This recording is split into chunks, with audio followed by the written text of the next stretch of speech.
یہ وہ پیش گوئی ہے جس کا گواہ نہ شرمپت بلکہ اور کئی گواہ ہیں جو زندہ ہیں اور حلفاً بیان کر سکتے ہیں،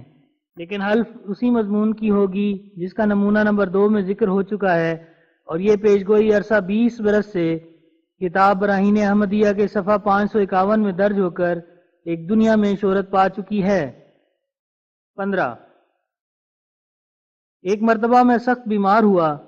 یہاں تک کہ 3 مختلف وقتوں میں میرے وارثوں نے میرا آخری وقت سمجھ کر مسنون طریقے پر مجھے 3 مرتبہ سورہ یاسین سنائی۔ جب تیسری مرتبہ سورہ یاسین سنائی گئی تو میں دیکھتا تھا کہ بعض عزیز میرے جو اب وہ دنیا سے گزر بھی گئے دیواروں کے پیچھے بے اختیار روتے تھے، اور مجھے ایک قسم کا سخت کولنج تھا اور بار بار دم بدم حاجت ہو کر خون آتا تھا۔ 16 دن برابر ایسی حالت رہی، اور اسی بیماری میں میرے ساتھ ایک اور شخص بیمار ہوا تھا۔ وہ 8ویں دن راہی ملک بقا ہو گیا، حالانکہ اس کے مرض کی شدت ایسی نہ تھی جیسی میری۔ جب بیماری کو 16واں دن چڑھا تو اس دن بکلی حالات یاس ظاہر ہو کر تیسری مرتبہ مجھے سورہ یاسین سنائی گئی، اور تمام عزیزوں کے دل میں یہ پختہ یقین تھا کہ آج شام تک یہ قبر میں ہوگا۔ تب ایسا ہوا کہ جس طرح خدا تعالیٰ نے مصائب سے نجات پانے کے لیے بعض اپنے نبیوں کو دعائیں سکھلائی تھیں، مجھے بھی خدا نے الہام کر کے ایک دعا سکھلائی، اور وہ یہ ہے: سبحان اللہ و بحمدہ، سبحان اللہ العظیم،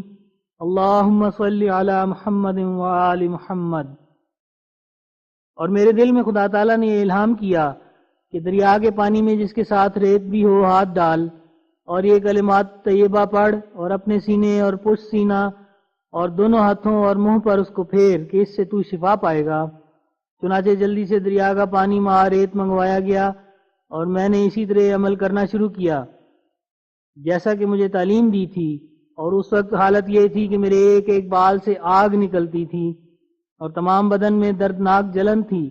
اور بے اختیار طبیعت اس بات کی طرف مائل تھی کہ اگر موت بھی ہو تو بہتر تا اس حالت سے نجات ہو۔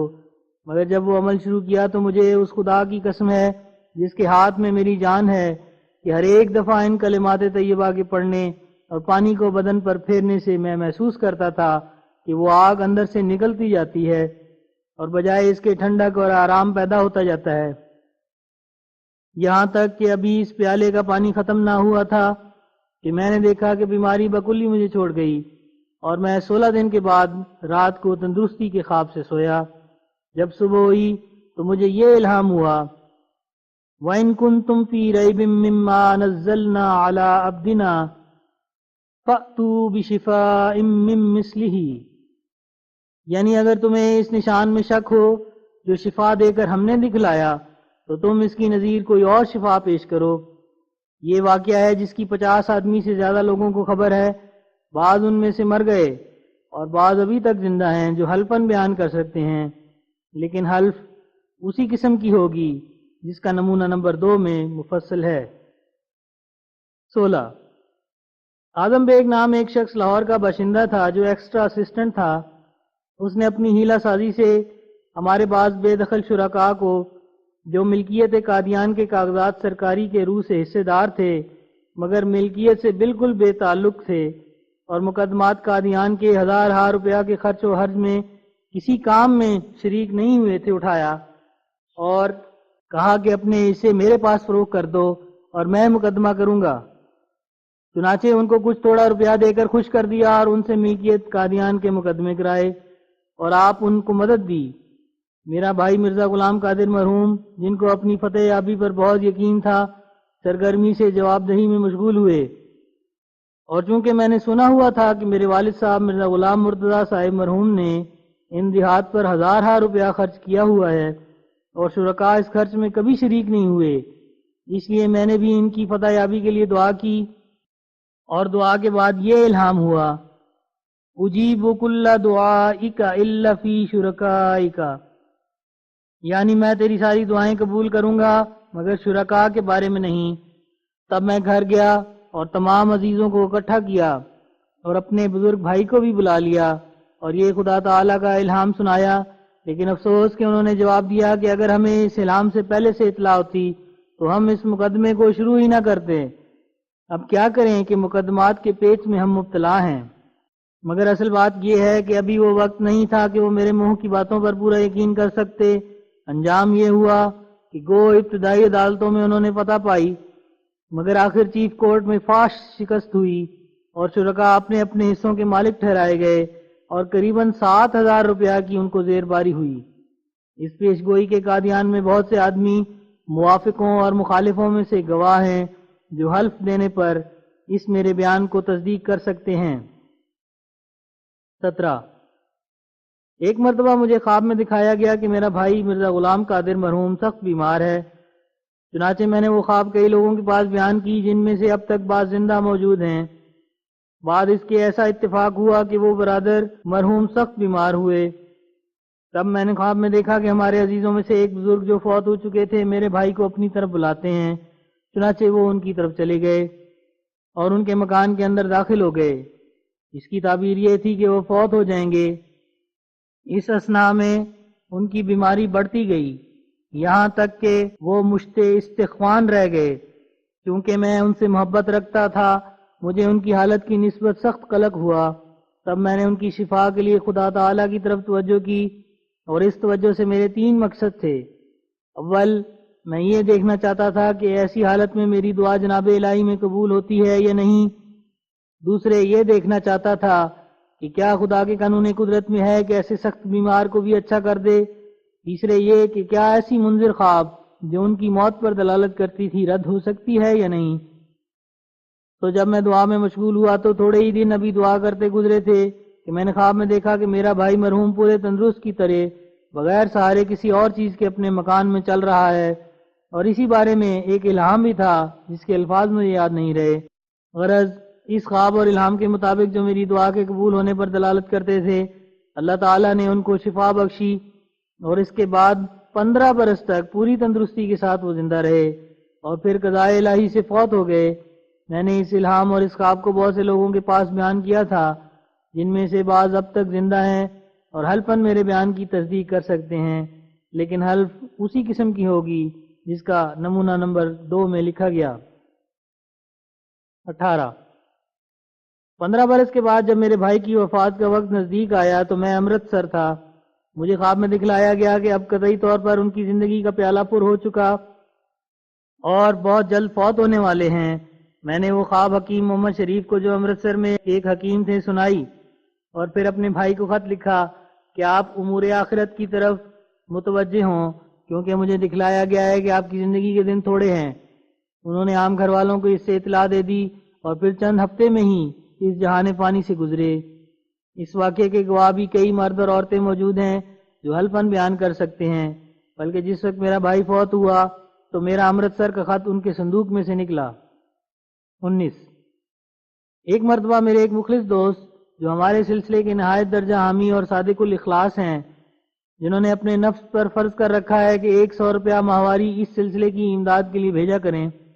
جن کا نام سیٹھ عبد الرحمن حاجی اللہ رکھا ہے، جو تاجر مدراس ہیں، کسی اپنی تشویش میں دعا کے خواستگار ہوئے اور ان کی نسبت مجھے یہ الہام ہوا، قادر ہے وہ بارگاہ ٹوٹا کام بناوے، بنا بنایا توڑ دے کوئی اس کا بھید نہ پاوے۔ یہ ایک بشارت ان کا غم دور کرنے کے بارے میں تھی۔ چنانچہ چند ہفتے کے بعد ہی خدا تعالیٰ نے ان کو اس پیش آمدہ غم سے رہائی بخشی۔ سیٹھ صاحب بفضل ہی تعالیٰ مدراس میں زندہ موجود ہیں، وہ اس واقعے کی تصدیق کر سکتے ہیں، لیکن حلف نمونہ نمبر 2 کے مطابق ہوگی۔ 20 ایک لدھیانہ کے متعصب مگر سخت جاہل سعد اللہ نام نے، جو ہندوؤں میں سے نیا مسلمان ہوا تھا، میرے پر یہ اعتراض کیا تھا کہ امرتسر کے مباحثے میں جو عیسائیوں کے ساتھ 1893 عیسوی میں ہوا تھا، اس کا نتیجہ بعد میں یہ ہوا کہ اخویم حبی فی اللہ مولوی حکیم نور الدین صاحب کا شیر خوار لڑکا بقضاء الہی فوت ہو گیا۔ اس قابل شرم اعتراض سے اصل غرض اس بے حیا کمینہ تباہ کی جو اکابر اسلام کے بچوں کے مرنے سے خوش ہوتا ہے یہ تھی کہ دین اسلام جھوٹا ہے اور عیسائی مذہب سچا۔ اس لیے میں نے دعا کی کہ خدا اس شریر کو اس نکتہ چینی میں بھی ذلیل اور رسوا کرے اور مولوی صاحب کو نعم البدل لڑکا عطا فرمائے۔ اس وقت کہ میں نے اس نااہل کا جواب لکھا اور دعا سے فارغ ہوا، فی الفور مجھ پر نیند غالب ہو گئی اور خواب میں نے دیکھا کہ مولوی صاحب موصوف کی گود میں ایک لڑکا کھیلتا ہے جو انہی کا ہے اور پچھلے بچوں کی نسبت رنگ اور طاقت میں اس قدر فرق رکھتا ہے کہ میں نے گمان کیا کہ شاید کسی اور بیوی سے یہ لڑکا ہے، اور اسی وقت اس خواب کی تائید میں مجھے الہام بھی ہوا کہ لڑکا پیدا ہوگا۔ پھر 5 سال بعد اس پیشگوئی کے مطابق مولوی صاحب موصوف کے گھر میں صاحبزادہ پیدا ہوا جس کا نام عبدالحی رکھا گیا، تا خدا تعالیٰ ایسے دشمن دین کو شرمندہ کرے جس نے پادریوں کا حامی بن کر اسلام پر حملہ کیا۔ یہ وہ پیشگوئی ہے جو اس لڑکے کے تولد سے 5 سال پہلے تمام ملک میں بذریعہ رسالہ انوار الاسلام شائع کی گئی تھی۔ دیکھو انوار الاسلام صفحہ 26 حاشیہ در حاشیہ۔ اور یہ رسالہ 5000 چھپوا کر لاکھوں انسانوں میں شائع کیا گیا۔ دیکھو یہ وہ نشان ہیں جن کو ایک دنیا نے بچشم خود دیکھ لیا اور فوق العادت عظمت سے بھرے ہوئے ہیں۔ 21 مجھے خدا تعالیٰ نے خبر دی کہ میں تجھے ایک اور لڑکا دوں گا، اور یہ وہی چوتھا لڑکا ہے جو اب پیدا ہوا جس کا نام مبارک احمد رکھا گیا، اور اس کے پیدا ہونے کی خبر قریباً 2 برس پہلے مجھے دی گئی، اور پھر اس وقت دی گئی کہ جب اس کے پیدا ہونے میں قریباً 2 مہینے باقی رہتے تھے، اور پھر جب یہ پیدا ہونے کو تھا یہ الہام ہوا انی اسقط من اللہ و اصیبہ، یعنی میں خدا کے ہاتھوں سے زمین پر گرتا ہوں اور خدا ہی کی طرف جاؤں گا۔ میں نے اپنے اجتہاد سے اس کی یہ تعویل کی کہ یہ لڑکا نیک ہوگا اور روح بخدا ہوگا اور خدا کی طرف اس کی حرکت ہوگی، اور یا یہ کہ جلد فوت ہو جائے گا۔ اس بات کا علم خدا تعالیٰ کو ہے کہ ان دونوں باتوں میں سے کون سی بات اس کے ارادے کے موافق ہے، اور میں نے اس پیشگوئی کو اپنے رسالہ انجام اتم کے صفحہ 183 اور ضمیمہ انجام اتم کے صفحہ 58 میں پیش از وقت ہزارہا انسانوں میں شائع کر دیا ہے۔ 22 میرا پہلا لڑکا جو زندہ موجود ہے جس کا نام محمود ہے، ابھی وہ پیدا نہیں ہوا تھا جو مجھے کشفی طور پر اس کے پیدا ہونے کی خبر دی گئی، اور میں نے مسجد کی دیوار پر اس کا نام لکھا ہوا یہ پایا کہ محمود۔ تب میں نے اس پیشگوئی کے شائع کرنے کے لیے سبز رنگ کے ورقوں پر ایک اشتہار چھاپا جس کی تاریخ اشاعت 1 دسمبر 1888 عیسوی ہے، اور یہ اشتہار مورخہ 1 دسمبر 1888 عیسوی ہزاروں آدمیوں میں شائع کیا گیا، اور اب تک اس میں سے بہت سے اشتہارات میرے پاس موجود ہیں۔ 23 میرا دوسرا لڑکا جس کا نام بشیر ہے ابھی پیدا نہیں ہوا تھا کہ اس کی پیدائش سے 3 مہینے پہلے اللہ تعالیٰ نے مجھے اس کے پیدا ہونے کی بشارت دی۔ وہ بشارت آئینہ کمالات اسلام کے صفحہ 266 میں درج ہو کر پیش از وقت لاکھوں انسانوں میں شائع کی گئی۔ وہ عبارت یہ ہے سیولد لک الولد ویدنی منک الفضل، یعنی ان قریب تیرے ایک لڑکا پیدا ہوگا اور فضل تیرے نزدیک کیا جائے گا۔ یاد رہے کہ ایک میرے لڑکے کا نام فضل احمد ہے، تو پیشگوئی میں یہ اشارہ ہے کہ علاوہ فضل الہی کے وہ لڑکا فضل احمد کی صورت اور شکل سے بہت مشابہ ہوگا، اور صدہا انسان جانتے ہیں کہ یہ لڑکا فضل احمد سے بہت مشابہ ہے، ہندو مسلمان قادیان کے سب جانتے ہیں۔ 24 خدا تعالیٰ نے میرے گھر میں تیسرا لڑکا پیدا ہونے کے لیے 9 مہینے پہلے اس کی پیدائش سے وزیریہ اپنے الہام کے مجھ کو خبر دی، اور وہ الہام 5 ستمبر 1894 عیسوی کو رسالہ انوار الاسلام کے صفحہ 39 کے حاشیے میں چھاپ کر کروڑہا انسانوں میں شائع کیا گیا، کیونکہ انوار الاسلام کی 5000 کاپی چھپی تھی، اور پنجاب اور ہندوستان کے تمام بڑے بڑے شہروں اور قصبوں بلکہ دیہات میں شائع کیا گیا تھا۔ اور الہام مذکور جو انوار الاسلام کے صفحہ 39 میں درج ہے اس کی عبارت یہ ہے انا نبشرک بغلام، یعنی ہم تجھ کو ایک لڑکا پیدا ہونے کی خوشخبری دیتے ہیں۔ دیکھو انوار الاسلام صفحہ 39 حاشیہ۔ پھر جب یہ پیشگوئی لاکھوں انسانوں اور ہندوؤں اور عیسائیوں اور مسلمانوں میں بخوبی شائع ہو چکی تو وہ لڑکا جس کا الہام میں وعدہ دیا گیا تھا بتاریخ 27 ذی-القعدہ 1312 مطابق 24 مئی 1895 عیسوی پیدا ہوا،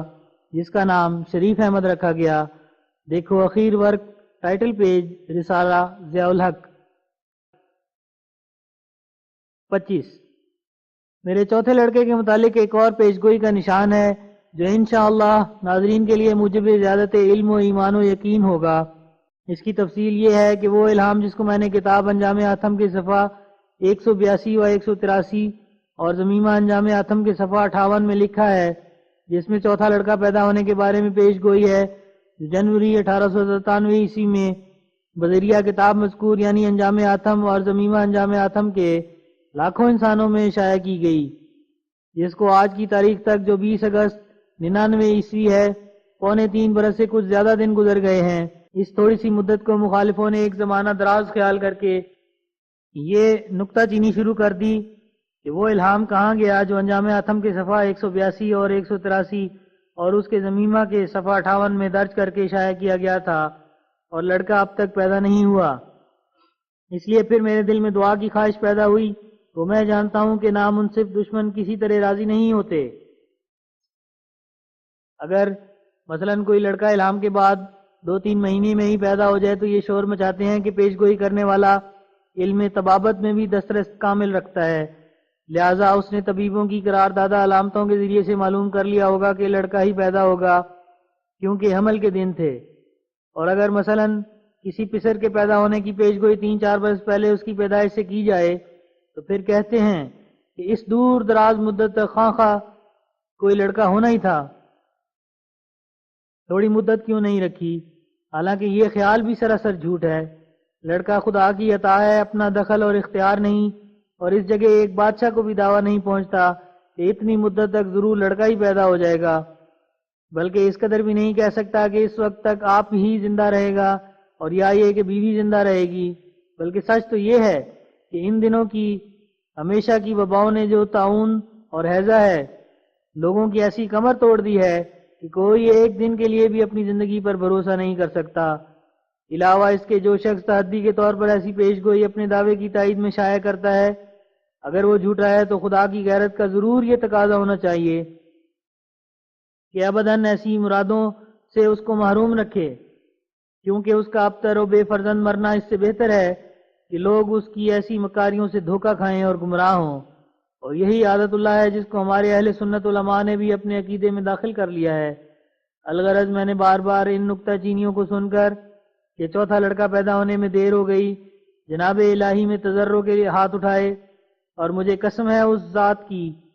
جس کے ہاتھ میں میری جان ہے کہ میری دعا اور میری متواتر توجہ کی وجہ سے 13 اپریل 1899 عیسوی کو یہ الہام ہوا، اصبر ملین فاہب لک غلاما زکیا، یعنی کچھ تھوڑا عرصہ صبر کر کہ میں تجھے ایک پاک لڑکا عنقریب عطا کروں گا۔ اور یہ پنج شنبہ کا دن تھا اور ذی الحج 1316 کی دوسری تاریخ تھی جبکہ یہ الہام ہوا، اور اس الہام کے ساتھ ہی یہ الہام ہوا رب اصح زوجتی ہذہ۔ حاشیہ: بچہ پیدا ہونے کے بعد جیسا کہ الہام کا منشا تھا میری بیوی بیمار ہو گئی، چنانچہ اب تک بعض عوارض مرض موجود ہیں اور اعراض شدیدہ سے بفضل تعالی صحت ہو گئی ہے۔ من ہو، یعنی اے میرے خدا میری اس بیوی کو بیمار ہونے سے بچا اور بیماری سے تندرست کر۔ یہ اس بات کی طرف اشارہ تھا کہ اس بچے کے پیدا ہونے کے وقت کسی بیماری کا اندیشہ ہے، تو اس الہام کو میں نے اس تمام جماعت کو سنا دیا جو میرے پاس قادیان میں موجود تھے، اور اخویم مولوی عبدالکریم صاحب نے بہت سے خط لکھ کر اپنے تمام معزز دوستوں کو اس الہام سے خبر کر دی۔ اور پھر جب 13 جون 1899 کا دن چڑھا جس پر الہام مذکورہ کی تاریخ کو جو 13 اپریل 1899 عیسوی کو ہوا تھا پورے 2 مہینے ہوتے تھے، تو خدا تعالیٰ کی طرف سے اسی لڑکے کی مجھ میں روح بولی اور الہام کے طور پر یہ کلام اس کا میں نے سنا، انی اسقط من اللہ و اصیبہ، یعنی اب میرا وقت آ گیا اور اب میں خدا کی طرف سے اور خدا کے ہاتھوں سے زمین پر گروں گا اور پھر اسی کی طرف جاؤں گا۔ اور اسی لڑکے نے اسی طرح پیدائش سے پہلے 1 جنوری 1897 میں بطور الہام یہ کلام مجھ سے کیا، اور مخاطب بھائی تھے کہ مجھ میں اور تم میں 1 دن کی میعاد ہے، یعنی اے میرے بھائیوں میں پورے 1 دن کے بعد تمہیں ملوں گا۔ اس جگہ 1 دن سے مراد 2 برس تھے، اور تیسرا برس وہ ہے جس میں پیدائش ہوئی۔ اور یہ عجیب بات ہے کہ حضرت مسیح نے تو صرف مہد میں ہی باتیں کیں، مگر اس لڑکے نے پیٹ میں ہی 2 مرتبہ باتیں کیں، اور پھر بعد اس کے 14 جون 1899 کو وہ پیدا ہوا۔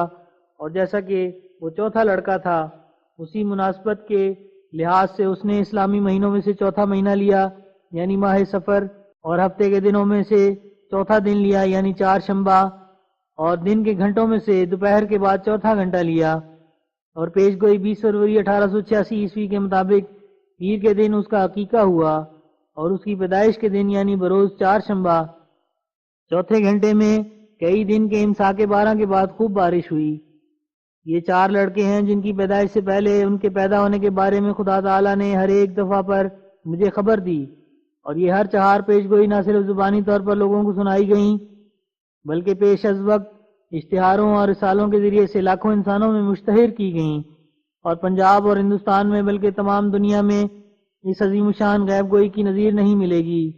اور کسی کی کوئی پیش گوئی ایسی نہیں پاؤ گے کہ اول تو خدا تعالیٰ نے 4 لڑکوں کے پیدا ہونے کی اکٹھی خبر دی، اور پھر ہر ایک لڑکے کے پیدا ہونے سے پہلے اپنے الہام سے اطلاع کر دی کہ وہ پیدا ہونے والا ہے، اور پھر وہ تمام پیش گوئیاں لاکھوں انسانوں میں شائع کی جائیں۔ تمام دنیا میں پھرو، اگر اس کی کہیں نظیر ہے تو پیش کرو۔ اور عجیب تر یہ کہ 4 لڑکوں کے پیدا ہونے کی خبر جو سب سے پہلے اشتہار 20 فروری 1886 میں دی تھی، اس وقت ہر 4 لڑکوں میں سے ابھی ایک بھی پیدا نہیں ہوا تھا۔ وہ اشتہار مذکور میں خدا تعالیٰ نے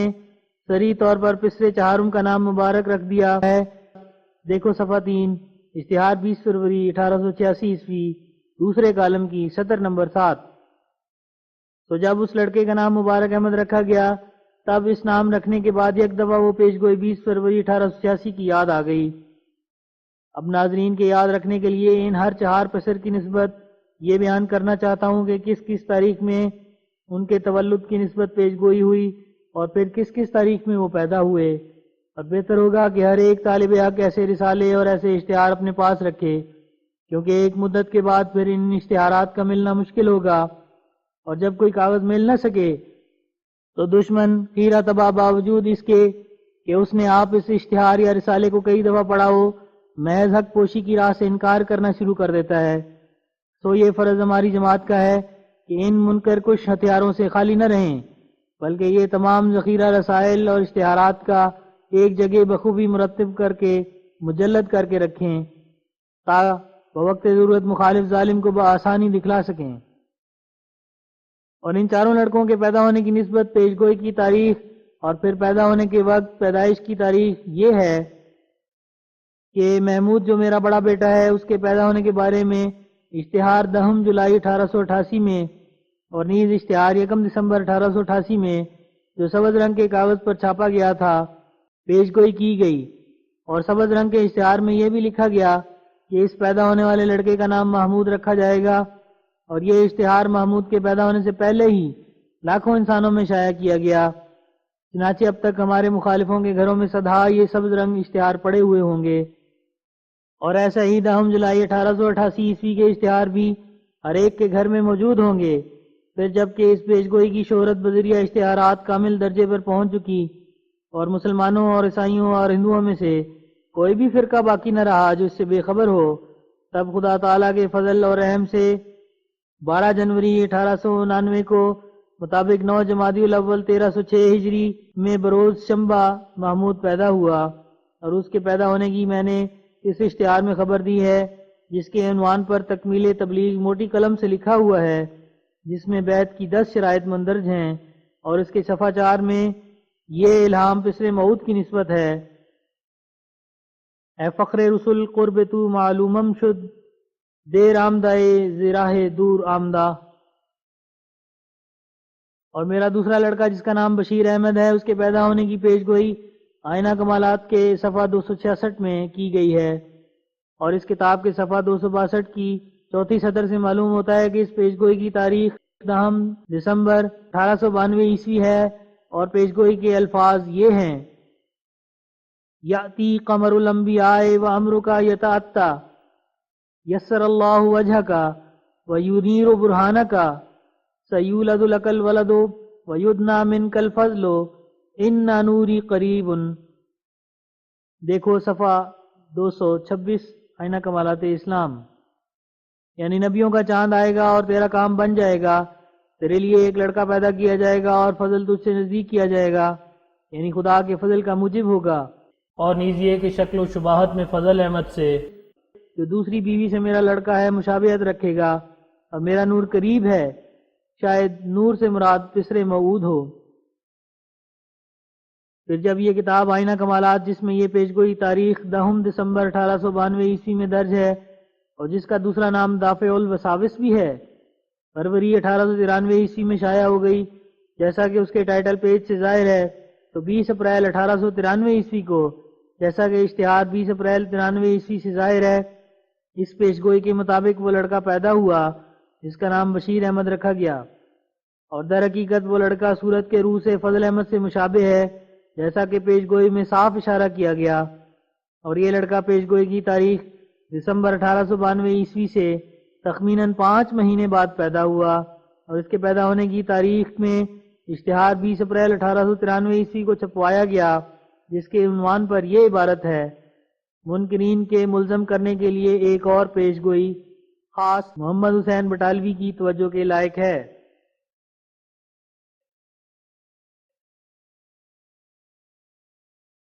اور میرا تیسرا لڑکا جس کا نام شریف احمد ہے، اس کے پیدا ہونے کی پیشگوئی میرے رسالے انوار الاسلام صفحہ 39 کے حاشیہ پر درج ہے، اور یہ رسالہ ستمبر 1894 میں شائع ہوا تھا، اور ستمبر 1894 کو یہ پیشگوئی رسالہ مذکور کے صفحہ 39 کے حاشیے پر چھپی گئی تھی، اور پھر جیسا کہ رسالہ ضیاء الحق کے اخیر ورک ٹائٹل پیج پر شائع کیا گیا ہے، یہ لڑکا یعنی شریف احمد 24 مئی 1895 کو مطابق 27 ذی-القعدہ 1312 ہجری پیدا ہوا، یعنی پیشگوئی کے شائع ہونے کے بعد 9 مہینے پیدا ہوا۔ اور میرا چوتھا لڑکا جس کا نام مبارک احمد ہے، اس کی نسبت پیشگوئی اشتہار 20 فروری 1886 میں کی گئی، اور پھر انجام آتم کے صفحہ 183 میں بتاریخ 14 ستمبر 1896 یہ پیشگوئی کی گئی، اور رسالہ انجام آتم بماہ ستمبر 1896 بخوبی ملک میں شائع ہو گیا، اور پھر یہ پیشگوئی ضمیمہ انجام آتم کے صفحہ 58 میں اس شرط کے ساتھ کی گئی کہ عبداللہ غزنوی جو امرتسر میں مولوی عبدالجبار غزنوی کی جماعت میں رہتا ہے نہیں مرے گا جب تک یہ چوتھا بیٹا پیدا نہ ہو لے، اور اس صفحہ 58 میں یہ بھی لکھا گیا کہ غزنوی ہماری مخالفت میں حق پر ہے اور جناب الہی میں قبولیت رکھتا ہے، تو اس پیشگوئی کو دعا کر کے ٹال دے۔ اور پھر یہ پیشگوئی ضمیمہ انجام آتم کے صفحہ 15 میں کی گئی، سو خدا تعالیٰ نے میری تصدیق کے لیے اور تمام مخالفوں کی تکذیب کے لیے اور عبداللہ غزنوی کو متنبع کرنے کے لیے اس پسر چہارم کی پیشگوئی کو 14 جون 1899 میں جو مطابق 4 صفر 1317 ہجری تھی روز 4 شنبہ پورا کر دیا، یعنی وہ مولود مسعود چوتھا لڑکا تاریخ مذکورہ میں پیدا ہو گیا۔ چنانچہ اصل غرض اس رسالے کی تالیف سے یہی ہے کہ وہ عظیم الشان پیشگوئی جس کا وعدہ 4 مرتبہ خدا تعالیٰ کی طرف سے ہو چکا تھا، اس کی ملک میں اشاعت کی جائے، کیونکہ یہ انسان کو جرت نہیں ہو سکتی کہ یہ منصوبے سوچے کہ اول تو مشترک طور پر 4 لڑکوں کے پیدا ہونے کی پیشگوئی کرے، جیسا کہ اشتہار 20 فروری 1886 میں کی گئی، اور پھر ہر ایک لڑکے کے پیدا ہونے سے پہلے اس کے پیدا ہونے کی پیشگوئی کرتا جائے اور اس کے مطابق لڑکے پیدا ہوتے جائیں، یہاں تک کہ 4 کا عدد جو پہلی پیشگوئیوں میں قرار دیا تھا وہ پورا ہو جائے، حالانکہ یہ پیشگوئی اس کی طرف سے ہو کہ جو محض افتراء سے اپنے تئیں خدا تعالیٰ کا مأمور قرار دیتا ہے۔ کیا ممکن ہے کہ خدا تعالیٰ مفتری کی ایسی مسلسل طور پر مدد کرتا جائے کہ 1886 سے لغایت سن 1899 14 سال تک برابر وہ مدد جاری رہے؟ کیا کبھی مفتری کی تائید خدا نے ایسی کی یا صفحہ دنیا میں اس کی کوئی نظیر بھی ہے؟ دیکھو، ایک وہ زمانہ تھا کہ ان 4 لڑکوں میں سے کوئی بھی نہ تھا، اور اس وقت ایک بڈھا کمزور دائم المرض آدمی جس کا ہر ایک دم موت کی خطرناک حالت میں ہے پیشگوئی کرتا ہے کہ ضرور ہے کہ 4 لڑکے میرے گھر میں پیدا ہوں، اور پھر جب ایک لڑکے کے پیدا ہونے کا زمانہ کسی قدر قریب آتا ہے تو الہام کے ذریعے سے اس کے پیدا ہونے کی بشارت دیتا ہے، اور ایسا ہی پھر الہام کے ذریعے سے دوسرے لڑکے کے پیدا ہونے کی خبر دیتا ہے، پھر ایسا ہی تیسرے لڑکے کے پیدا ہونے سے پہلے اس کے پیدا ہونے کی پیشگوئی شائع کرتا ہے، پھر قبل اس کے کہ جو چوتھا لڑکا پیدا ہو بڑے دعوے اور زور شور سے اس کے پیدا ہونے کی خبر دیتا ہے، یہاں تک کہ کہتا ہے کہ فلاں شخص نہیں مرے گا جب تک وہ پسر چہارم پیدا نہ ہو لے، بس اس کے قول کے مطابق پسر چہارم بھی پیدا ہو جاتا ہے۔ اب سوچ کر دیکھو کہ کیا یہ انسان کی کاروائیاں ہیں، اور کیا آسمان کے نیچے یہ قوت کسی کو دی گئی ہے کہ اس زور شور کی مسلسل پیشگوئیاں میدان میں کھڑا ہو کر شائع کرے اور پھر وہ برابر پوری ہو جائیں؟ دیکھو، ایک وہ زمانہ تھا جو ضمیمہ انجام آتم کے صفحہ 15 میں یہ عبارت لکھی گئی تھی ایک اور الہام ہے جو 20 فروری 1886 عیسوی میں شائع ہوا تھا، اور وہ یہ ہے کہ خدا 3 کو 4 کرے گا۔ اس وقت ان تینوں لڑکوں کا جو اب موجود ہیں نام و نشان نہ تھا، اور اس الہام کے معنی یہ تھے کہ 3 لڑکے ہوں گے اور پھر ایک اور ہوگا جو 3 کو 4 کر دے گا۔ تو ایک بڑا حصہ اس کا پورا ہو گیا، یعنی خدا نے 3 لڑکے مجھ کو اس نکاح سے عطا کیے جو تینوں موجود ہیں، صرف ایک ہی انتظار ہے جو 3 کو 4 کرنے والا ہوگا۔ اب دیکھو یہ کس قدر بزرگ نشان ہے۔ کیا انسان کے اختیار میں ہے کہ اول افتراء کے طور پر 3 یا 4 لڑکوں کی خبر دے اور پھر وہ پیدا بھی ہو جائیں؟ فقط یہ عبارت جس پر ہم نے خط کھینچ دیا ہے ضمیمہ انجام آتم کی ہے۔ اگر تم اس ضمیمے کو کھول کر پڑھو گے تو اس کے صفحہ 15 میں یہی عبارت پاؤ گے۔ اب خدا تعالیٰ کی قدرت کا نشان دیکھو کہ وہ پچھلے 4 جس کے پیدا ہونے کی نسبت اس صفحہ 15 ضمیمہ انجام آتم میں انتظار دلائی گئی اور ناظرین کو امید دلائی گئی ہے کہ ایک دن ضرور آئے گا کہ جیسا کہ یہ 3 لڑکے پیدا ہو گئے ہیں وہ 4تھا لڑکا بھی پیدا ہو جائے گا۔ سو صاحبو وہ دن آ گیا اور وہ 4تھا لڑکا جس کا ان کتابوں میں 4 مرتبہ وعدہ دیا گیا تھا سفر 1317 ہجری کی 4 تاریخ میں بروز 4 شنبہ پیدا ہو گیا۔ عجیب بات ہے کہ اس لڑکے کے ساتھ 4 کے عدد کو ہر ایک پہلو سے تعلق ہے۔ اس کی نسبت 4 پیش گوئیاں ہوئیں۔ یہ 4 سفر 1317 ہجری کو پیدا ہوا۔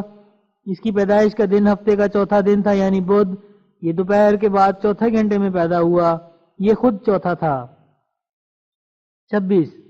ایک عظیم الشان پیش گوئی وہ ہے جو لاہور ٹاؤن ہال میں جلسہ اعظم مذاہب کے وقت پوری ہوئی۔ تفصیل اس کی یہ ہے کہ پیشتر اس کے کہ وہ جلسہ مذاہب ہو جو 26، 27، 28 دسمبر 1896 عیسوی کو مقام مذکور میں ہوا تھا، جس میں ہر ایک مذہب کے کسی نامی آدمی نے اس مذہب کی تائید میں سوالات مجوزہ ممبران جلسہ کے جوابات سنائے تھے۔ مجھ کو جو میں نے بھی اس جلسے میں سنانے کے لیے ایک مضمون لکھا تھا، خدا تعالیٰ کی طرف سے ایک الہام ہوا جس سے یقینی اور قطعی طور پر سمجھا جاتا تھا کہ تمام مضامین میں سے میرا ہی مضمون فائق رہے گا۔ سو میں نے اس خیال سے کہ ایسے مذہبی جلسے کے موقع پر میرے الہامات کی سچائی لوگوں پر کھل جائے، قبل اس کے کہ لوگ اپنے اپنے مضامین سناویں، اپنے اس الہام کو بذریعہ ایک اشتہار کے شائع کر دیا، اور پھر بعد میں میرے الہام کے مطابق عام رائے یہی ہوئی کہ میرا مضمون تمام مضمونوں پر غالب ہے۔ چنانچہ انہی ایام میں سول ملٹری گزٹ لاہور اور آبزرور نے بھی میرے اس بیان کی زور کے ساتھ تصدیق کی، اور جیسا کہ میں نے خدا تعالیٰ کے الہام کے ذریعے سے قبل از وقت تمام لوگوں میں شائع کر دیا تھا کہ میرا ہی مضمون غالب رہے گا، حقیقت میں ایسا ہی ظہور میں آیا، اور میرا مضمون اس جلسے میں نہایت درجے کی عظمت کی نگاہ سے سنا گیا، اور اس کی تعریف میں شہر لاہور میں دھوم مچ گئی۔ یہ اشتہار جس کا میں نے ذکر کیا ہے لاہور کے جلسہ مذاہب سے پہلے نہ صرف لاہور میں ہی مشتہر کیا گیا تھا، بلکہ جلسہ مذکورہ کی تاریخوں سے کئی دن پیشتر پنجاب کے اکثر شہروں میں اور ہزارہ لوگوں میں بکثرت شائع ہو چکا تھا، اور شیخ محمد حسین بٹالوی اور مولوی احمد اللہ اور ثناء اللہ امرتسری اور مولوی عبد الجبار غزنوی ثم امرتسری اور دوسرے کئی مولویوں اور عیسائیوں اور ہندوؤں کے پاس پہنچ چکا تھا، اور عام مسلمانوں میں بکثرت شائع کیا گیا تھا۔ یہی وجہ ہے کہ جلسہ مذاہب کے بعد حق کے طالبوں کے دلوں پر اس پیش گوئی کا بہت ہی اثر ہوا، کیونکہ جب انہوں نے دیکھا کہ در حقیقت یہی مضمون دوسرے مضمونوں پر غالب رہا اور تمام فرقوں کی عام توجہ اور رغبت اسی مضمون کی طرف ہو گئی، تب انصاف پسند لوگوں کے دلوں پر الہامی پیش گوئی کی سچائی نے عجیب اثر کیا، یہاں تک کہ ایک صاحب نے سیالکوٹ سے مبلغ 100 روپیہ اپنے جوش خوشی سے بھیجا کہ خدا تعالیٰ نے اس مضمون کو ایک نشان کے رنگ میں ظاہر فرمایا، یعنی اس نے ایک تو ذاتی خاصیت اس مضمون میں ایسی رکھی کہ ہر ایک فرقے کا انسان باوجود مذہبی روکوں کے بے اختیار اس مضمون کی تعریف کرنے لگا، اور قریباً پنجاب کی تمام اخباریں ایک زبان سے بول اٹھیں کہ جلسہ مذاہب کے تمام مضامین کی جان یہی مضمون ہے، اور سول ملٹری جو ایک نیم سرکاری اخبار سمجھی جاتی ہے اس نے بھی یہی گواہی دی کہ اسی مضمون کی قبولیت ظاہر ہوئی، اور آبزرور نے لکھا کہ یہ مضمون اس لائق ہے کہ انگریزی میں ترجمہ ہو کر یورپ میں شائع کیا جائے۔ اس سے ظاہر ہے کہ کس شوکت اور شان سے یہ پیش گوئی پوری ہوئی، جس کی نسبت عیسائیوں اور ہندوؤں اور مسلمانوں اور خود ممبران جلسہ نے اس قدر عظمت اور بے نظیری کا اقرار کیا کہ جس سے بڑھ کر ممکن نہیں اور عجیب تر یہ کہ یہ لوگ جانتے تھے کہ ہمارے اس اقرار سے پیش گوئی پوری ہو جائے گی، مگر پھر بھی کچھ ایسی وجد کی حالت ان پر طاری ہوئی کہ بے اختیار ان کے منہ سے یہ کلمات نکل گئے کہ یہی مضمون بالا رہا۔ اور نہایت تعجب میں ڈالنے والی یہ بات ہے کہ جو آریوں میں سے اس جلسے کے معزز مدار المہام قرار پائے تھے، سب سے اول انہوں نے ہی یہ کہا کہ یہی مضمون ہے جو دوسرے مضمونوں پر غالب رہا۔ اب میں مناسب دیکھتا ہوں کہ ذیل میں اس اشتہار کی نقل بھی لکھ دوں کہ جو اس جلسہ مذاہب سے پہلے ہزاروں انسانوں میں شائع کیا گیا، اور جس میں بآواز دوحل بتایا گیا تھا کہ یہی مضمون تمام دوسرے مضمونوں پر غالب رہے گا، اور وہ یہ ہے۔ نقل اشتہار پیش گوئی متعلقہ جلسہ مذاہب جو پیش از جلسہ یعنی 21 دسمبر 1896 عیسوی کو شائع ہوا۔ سچائی کے طالبوں کے لیے ایک عظیم الشان خوشخبری۔ جلسہ اعظم مذاہب جو لاہور ٹاؤن ہال میں 26، 27، 28 دسمبر 1896 عیسوی کو ہوگا، اس میں اس عاجز کا ایک مضمون قرآن شریف کے کمالات اور معجزات کے بارے میں پڑھا جائے گا۔ یہ وہ مضمون ہے جو انسانی طاقتوں سے برتر اور خدا کے نشانوں میں سے ایک نشان اور خاص اس کی تائید سے لکھا گیا ہے۔ اس میں قرآن شریف کے وہ حقائق اور معارف درج ہیں جن سے آفتاب کی طرح روشن ہو جائے گا کہ در حقیقت یہ خدا کا کلام اور رب العالمین کی کتاب ہے، اور جو شخص اس مضمون کو اول سے آخر تک 5 سوالوں کے جواب میں سنے گا، میں یقین کرتا ہوں کہ ایک نیا ایمان اس میں پیدا ہوگا اور ایک نیا نور اس میں چمک اٹھے گا، اور خدا تعالیٰ کے پاک کلام کی ایک جامع تفسیر اس کے ہاتھ آ جائے گی۔ یہ میری تقریر انسانی فضولیوں سے پاک اور لاف و گزاف کے داغ سے منزہ ہے۔ مجھے اس وقت محض بنی آدم کی ہمدردی نے اس اشتہار کے لکھنے کے لیے مجبور کیا ہے کہ تا وہ قرآن شریف کے حسن و جمال کا مشاہدہ کریں اور دیکھیں کہ ہمارے مخالفوں کا کس قدر ظلم ہے کہ وہ تاریکی سے محبت کرتے اور اس نور سے نفرت رکھتے ہیں۔ مجھے خدائے علیم نے الہام سے مطلع فرمایا ہے کہ یہ وہ مضمون ہے جو سب پر غالب آئے گا، اور اس میں سچائی اور حکمت اور معرفت کا وہ نور ہے جو دوسری قومیں بشرطے کے حاضر ہوں اور اس کو اول سے آخر تک سنیں شرمندہ ہو جائیں گی، اور ہرگز قادر نہیں ہوں گی کہ اپنی کتابوں کے یہ کمال دکھلا سکیں، خواہ وہ عیسائی ہوں، خواہ آریہ، خواہ سناتن دھرم والے یا کوئی اور، کیونکہ خدا تعالیٰ نے ارادہ فرمایا ہے کہ اس روز اس کی پاک کتاب کا جلوہ ظاہر ہو۔ میں نے عالم کشف میں اس کے متعلق دیکھا کہ میرے محل پر غیب سے ایک ہاتھ مارا گیا، اور اس ہاتھ کے چھونے سے اس محل میں سے ایک نور ساتیہ نکلا جو ارد گرد پھیل گیا، اور میرے ہاتھوں پر بھی اس کی روشنی ہوئی۔ تب ایک شخص جو میرے پاس کھڑا تھا وہ بلند آواز سے بولا کہ اللہ اکبر خربت خیبر۔ اس کی یہ تعبیر ہے کہ اس محل سے میرا دل مراد ہے جو جائے نزول و حلول انوار ہے، اور وہ نور قرآنی معارف ہیں، اور خیبر سے مراد تمام خراب مذہب ہیں جن میں شرک اور باطل کی ملونی ہے، اور انسان کو خدا کی جگہ دی گئی یا خدا کی صفات کو اپنے کامل محل سے نیچے گرا دیا ہے۔ سو مجھے جتلایا گیا کہ اس مضمون کے خوب پھیلنے کے بعد جھوٹے مذہبوں کا جھوٹ کھل جائے گا، اور قرآنی سچائی دن بدن زمین پر پھیلتی جائے گی جب تک کہ اپنا دائرہ پورا کرے۔ پھر میں اس کشفی حالت سے الہام کی طرف منتقل کیا گیا، اور مجھے یہ الہام ہوا، ان اللہ معاک، ان اللہ یقوم اینما کنت، یعنی خدا تیرے ساتھ ہے، خدا وہیں کھڑا ہوتا ہے جہاں تو کھڑا ہو۔ یہ حمایت الہی کے لیے ایک استعارہ ہے۔ اب میں زیادہ لکھنا نہیں چاہتا، ہر ایک کو یہی اطلاع دیتا ہوں کہ اپنا اپنا حرج بھی کر کے ان معارف کو سننے کے لیے ضرور بمقام لاہور تاریخ جلسہ پر آویں، کہ ان کی عقل اور ایمان کو اس سے وہ فائدے حاصل ہوں گے کہ وہ گمان نہیں کر سکتے ہوں گے۔ والسلام علی من اتبع الہدا۔ حاشیہ: سوامی شوگن چندر صاحب نے اپنے اشتہار میں مسلمانوں اور عیسائی صاحبان اور آریہ صاحبوں کو قسم دی تھی کہ ان کے نامی علماء اس جلسے میں اپنے اپنے مذہب کی خوبیاں ضرور بیان فرماویں۔ سو ہم سوامی صاحب کو اطلاع دیتے ہیں کہ ہم اس بزرگ قسم کی عزت کے لیے آپ کی منشا کو پورا کرنے کے لیے تیار ہو گئے ہیں، اور انشاءاللہ ہمارا مضمون آپ کے جلسے میں پڑھا جائے گا۔ اسلام وہ مذہب ہے جو خدا کا نام درمیان آنے سے سچے مسلمان کو کامل اطاعت کی ہدایت فرماتا ہے، لیکن اب ہم دیکھیں گے کہ آپ کے بھائی آریوں اور پادری صاحبوں کو ان کے پرمیشر یا یسوع کی عزت کا کس قدر پاس ہے، اور وہ ایسے عظیم الشان قدوس کے نام پر حاضر ہونے کے لیے مستعد ہیں یا نہیں؟ منہ حاشیہ متعلق اشتہار 21 دسمبر 1896 عیسوی جلسہ مذاہب خاکسار غلام محمد از قادیان 21 دسمبر 1896 عیسوی نقل مطابق اصل کی گئی۔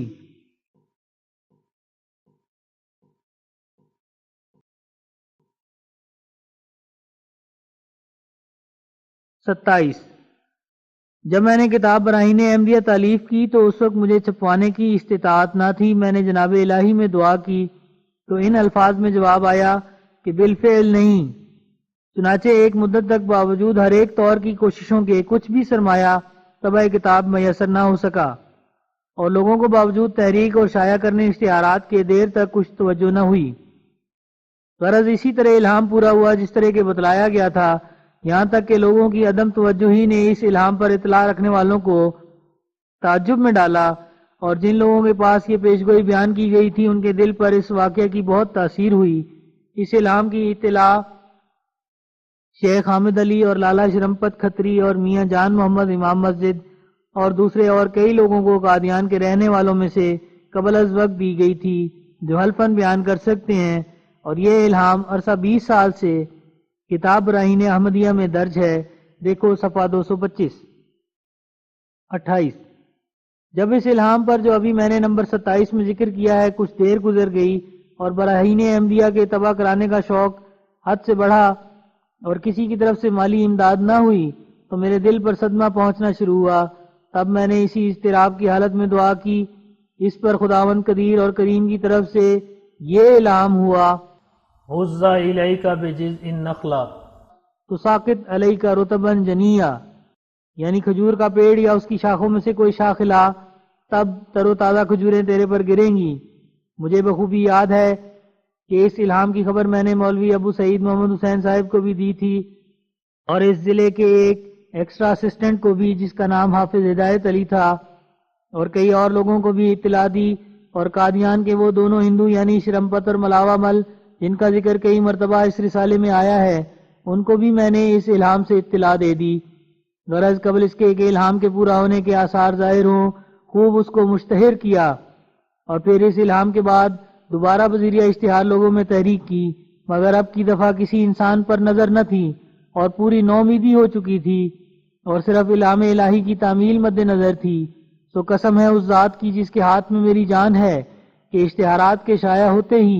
بارش کی طرح روپیہ برسنے لگا اور کتاب چھپنی شروع ہو گئی، یہاں تک کہ 4 حصے کتاب براہین احمدیہ کے چھپ کر شائع ہو گئے، اور لاکھوں انسانوں میں اس کتاب کی شہرت ہو گئی، اور اس پیشگوئی کے پورا ہونے کے گواہ بھی وہی اشخاص ہیں جن کا ابھی ذکر کیا گیا ہے، اور یہ پیشگوئی آج سے تخمیناً 20 برس پہلے کتاب براہین احمدیہ میں مندرج ہو چکی ہے۔ دیکھو میری کتاب براہین احمدیہ صفحہ 226۔ 29 ایک دفعہ مجھے یہ الہام ہوا، عبداللہ خان ڈیرہ اسماعیل خان، چنانچہ چند ہندو جو اتفاقاً اس وقت میرے پاس موجود تھے، جن میں ایک لالا شرمپت کھتری اور ایک لالا ملاور مل کھتری بھی ہے، ان کو یہ الہام سنا دیا گیا، اور بعض مسلمانوں کو بھی سنا دیا گیا، اور صاف طور پر کہہ دیا گیا کہ اس الہام سے یہ مطلب ہے کہ آج عبداللہ خان نام ایک شخص کا ہمارے نام کچھ روپیہ آئے گا اور خط بھی آئے گا۔ چنانچہ ان میں سے ایک ہندو بشن داس نام اس بات کے لیے مستعد ہوا کہ میں اس الہام کو بذات خود آزماؤں، اور اتفاقاً ان دنوں میں سب پوسٹ ماسٹر قادیان کا بھی ہندو تھا، تو وہ ہندو ڈاک خانے میں گیا اور آپ ہی سب پوسٹ ماسٹر سے دریافت کر کے یہ خبر لایا کہ عبداللہ خان نام ایک شخص کا اس ڈاک میں خط آیا ہے اور کچھ روپیہ آیا ہے۔ جب یہ ماجرا گزرا تو اس وقت ان تمام ہندوؤں کو یہ ماننا پڑا کہ یہ الہام واقعی سچا ہے، اور وہ ہندو جو ڈاک خانے میں گیا تھا نہایت تعجب اور حیرت میں پڑا کہ یہ غیب کی بات کیوں کر معلوم کی گئی۔ تب میں نے اس کو کہا کہ ایک خدا ہے قادر توانا جو غیب کا جاننے والا ہے، جس سے ہندو بے خبر ہیں، یہ اس نے مجھے بتلایا، اور یہ الہام آج سے 20 برس پہلے کتاب براہین احمدیہ میں درج ہو چکا، اور لاکھوں انسان اس سے اطلاع پا چکے ہیں۔ دیکھو براہین احمدیہ صفحہ 226 و 227۔ 30 مجھے ایک دفعہ یہ الہام ہوا کہ الرحمن علم القرآن یا احمد فاضت الرحمت علی شفتیک، یعنی خدا نے تجھے اے احمد قرآن سکھلایا اور تیرے لبوں پر رحمت جاری کی گئی،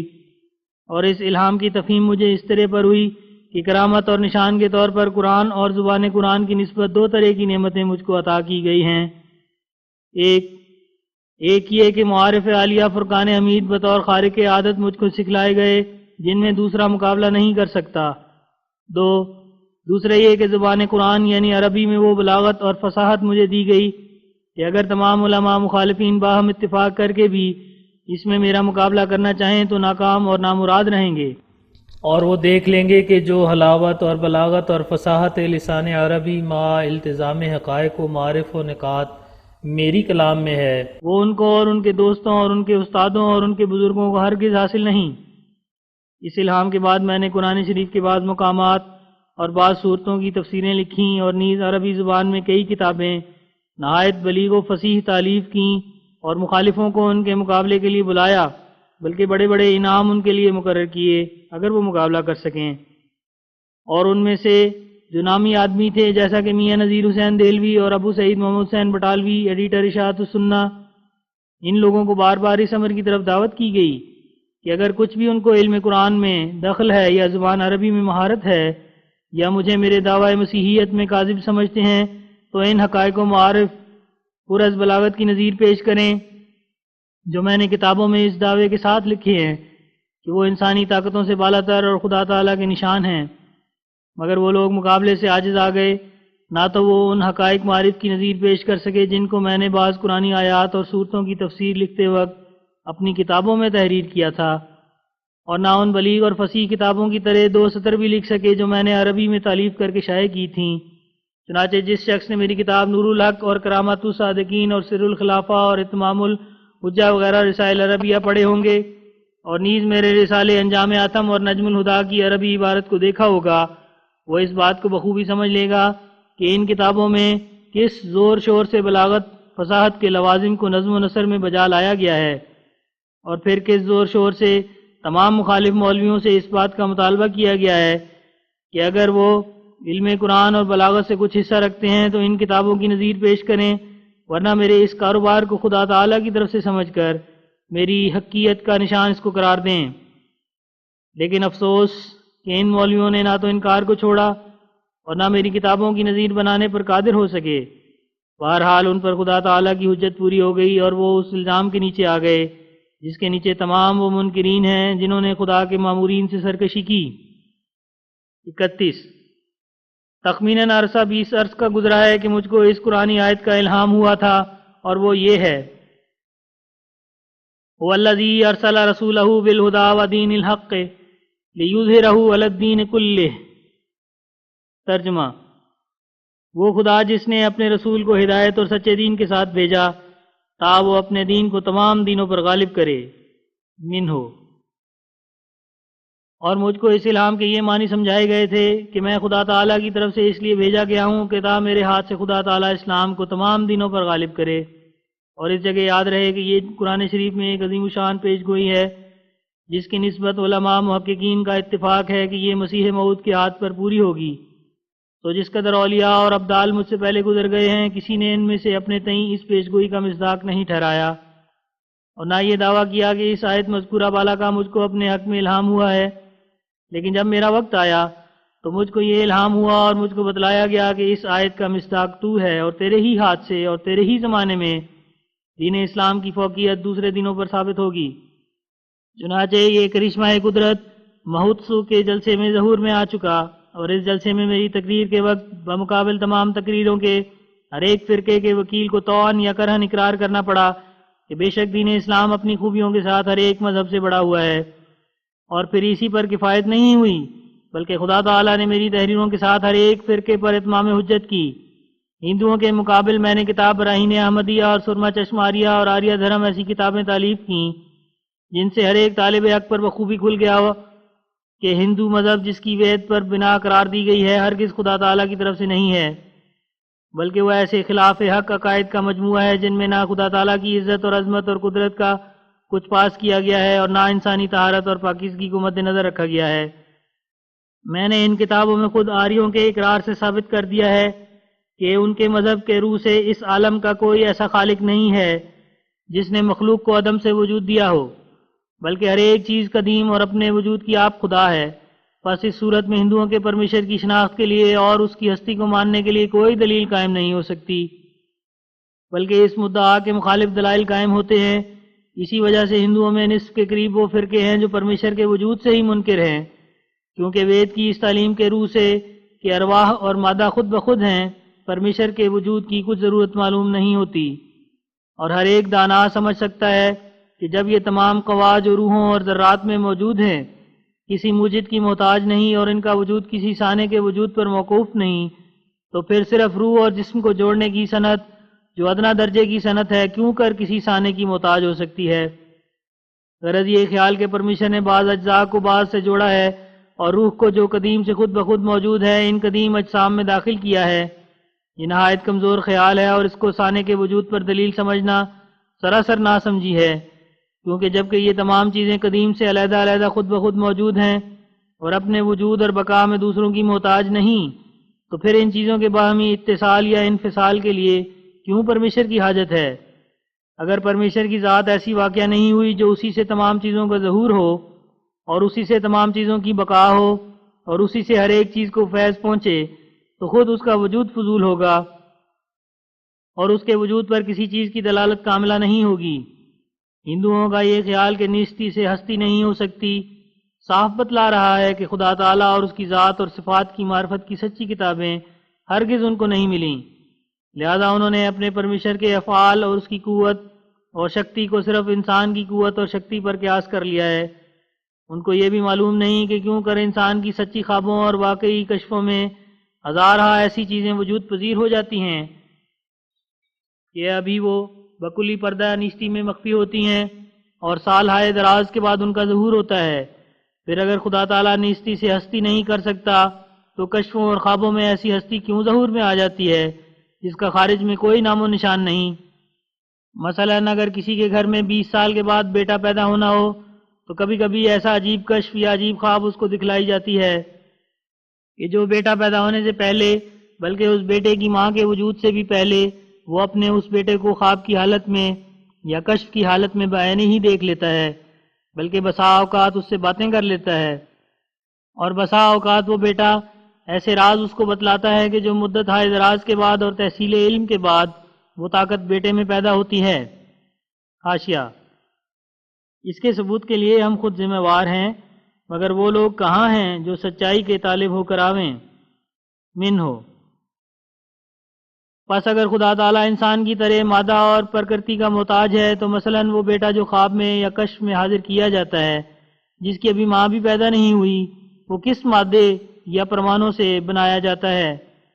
پس جبکہ وہ قادر اس قسم کی بناوٹ بھی جانتا ہے کہ اس حالت میں کسی انسان کا نشان ظاہر کر دیتا ہے اور مجسم طور پر عین بیداری میں اس کو دکھا دیتا ہے، جبکہ وہ بکلی بے نشان ہوتا ہے، تو پھر اس سے زیادہ اور کون سی حماقت ہوگی کہ اس قادر کو مادے کا محتاج سمجھا جائے؟ اگر ایسے ہی پرمیشر ہے تو اس پر آئندہ کی دائمی خوشیوں کے لیے کوئی امید نہیں ہو سکتی، کیونکہ وہ آپ ہمیشہ مادے اور روح کا محتاج ہے، اور ایسی چیزوں کے سہارے سے اس کی خدائی چل رہی ہے جو اس کے ہاتھ سے نکلی نہیں اور نہ نکل سکتی ہیں۔ پس ہندوؤں کے ویدوں کی یہ سری غلطی ہے کہ وہ خدائی طاقت اور انسانی طاقت کو برابر درجے پر سمجھتے ہیں اور کہتے ہیں کہ کسی اتفاق سے جس کا بھید معلوم نہیں اس قدر روحیں اور مادے موجود چلی آتی ہیں جو پرمیشر کی اپنی پیدا کردہ نہیں، اور انہی پر تمام کارخانہ پرمیشر گری کا چل رہا ہے۔ اور اگر فرض کر لیں کہ وہ آئندہ کو کسی وقت معدوم ہو جائیں گی تو ساتھ ہی فرض کرنا پڑے گا کہ پرمیشر بھی آئندہ کو خالی ہاتھ بیٹھے گا۔ پس سوچنے کا مقام ہے کہ کیا خدائے حی و قیوم کی یہی صفات ہونی چاہیے، اور کیا اس کی خدائی کی حقیقت اور اصلیت اسی قدر ہے کہ اس کی بادشاہت ان چیزوں پر چلتی ہو جو اس کی اپنی ملکیت نہیں؟ غرض میں نے ان کتابوں میں ثابت کیا ہے کہ ہندو مذہب کا گیان اور معرفت پرمیشر کی نسبت جو کچھ ہے یہی ہے کہ وہ اس کو قدیم سے معطل اور صفت خالقیت سے محروم قرار دیتے ہیں، اور انسانی پاکیزگی کی نسبت وید کی تعلیم جس کو پنڈت دیانت نے آریوں کو سکھلایا ہے، بطور نمونہ یہ ہے کہ ایک آریہ اولاد کے لیے اپنی پیاری بیوی کو اپنی زندگی اور جوانی کی حالت میں دوسرے سے ہم بستر کرا سکتا ہے، تاکہ کسی طرح اولاد پیدا ہو جائے۔ اس عمل کو ہندوؤں کے مذہب میں نیوک کہتے ہیں۔ پس جس مذہب کا خدا تعالیٰ کی نسبت یہ خیال ہے کہ وہ قدیم سے عاجز اور کمزور اور پیدا کرنے کی صفت سے بے نصیب ہے، اور جس مذہب نے مخلوق کی پاکیزگی کا اس قدر خون کر دیا ہے کہ خاوند جو فطرتاً انسانی غیرت کا جوش اپنی بیوی کے معاملے میں اس قدر اپنے اندر رکھتا ہے کہ روا نہیں رکھتا کہ کسی غیر کی آواز کی طرف بھی وہ کان لگاوے، اس کو یہ ہدایت کی جاتی ہے کہ اولاد کی ضرورت کے لیے نہ ایک دفعہ بلکہ کئی دفعہ اپنی جورو کو غیر انسان سے ہم بستر کراوے۔ ایسے مذہب سے کسی بہتری کی امید ہو سکتی ہے؟ علاوہ اس کے میں نے اپنی کتابوں میں یہ بھی بیان کر دیا ہے کہ ہندو مذہب کے پابند خوارق اور کرامات سے بے نصیب ہیں بلکہ اس کے منکر ہیں، اور میں نے اس طرح پر بھی ان لوگوں پر اتمام حجت کیا ہے کہ کئی آسمانی نشان ان کو دکھلائے ہیں اور ان پر ثابت کیا ہے کہ آسمان کے نیچے صرف ایک اسلام ہے جس کی پیروی سے انسان کو خدا تعالیٰ کا قرب میسر آتا ہے، اور اس قرب کی برکت سے انواع اقسام کی کرامات اور پیشگوئیاں اس انسان سے ظاہر ہوتی ہیں، جیسا کہ اب ظاہر ہو رہی ہیں۔ کیا ان میں کوئی ایسا رشی یا جوگی موجود ہے کہ وہ عجائب کام خدا تعالیٰ کے دکھلا سکے جو مجھ سے ظاہر ہوتے ہیں؟ پس ظاہر ہے کہ ہندو مذہب پر عقلی اور کراماتی طور پر اسلام کی حجت پوری ہو گئی۔ اب بعد اس کے انکار کرنا ترک حیا ہے۔ یہ تمام مضمون قریباً 20 سال سے چھپ کر شائع ہو چکے ہیں۔ یہ وہ اتمام حجت ہے جو بذریعہ کتابوں اور آسمانی نشانوں کے ہندوؤں پر کیا گیا، اور اس جگہ تھوڑا سا بطور خلاصہ ان کتابوں میں سے لکھا گیا ہے جو سال ہائے دراز سے چھپ کر بخوبی ملک میں شائع ہو چکی ہیں، بلکہ بعض کتابیں مقرر بھی چھپ گئیں۔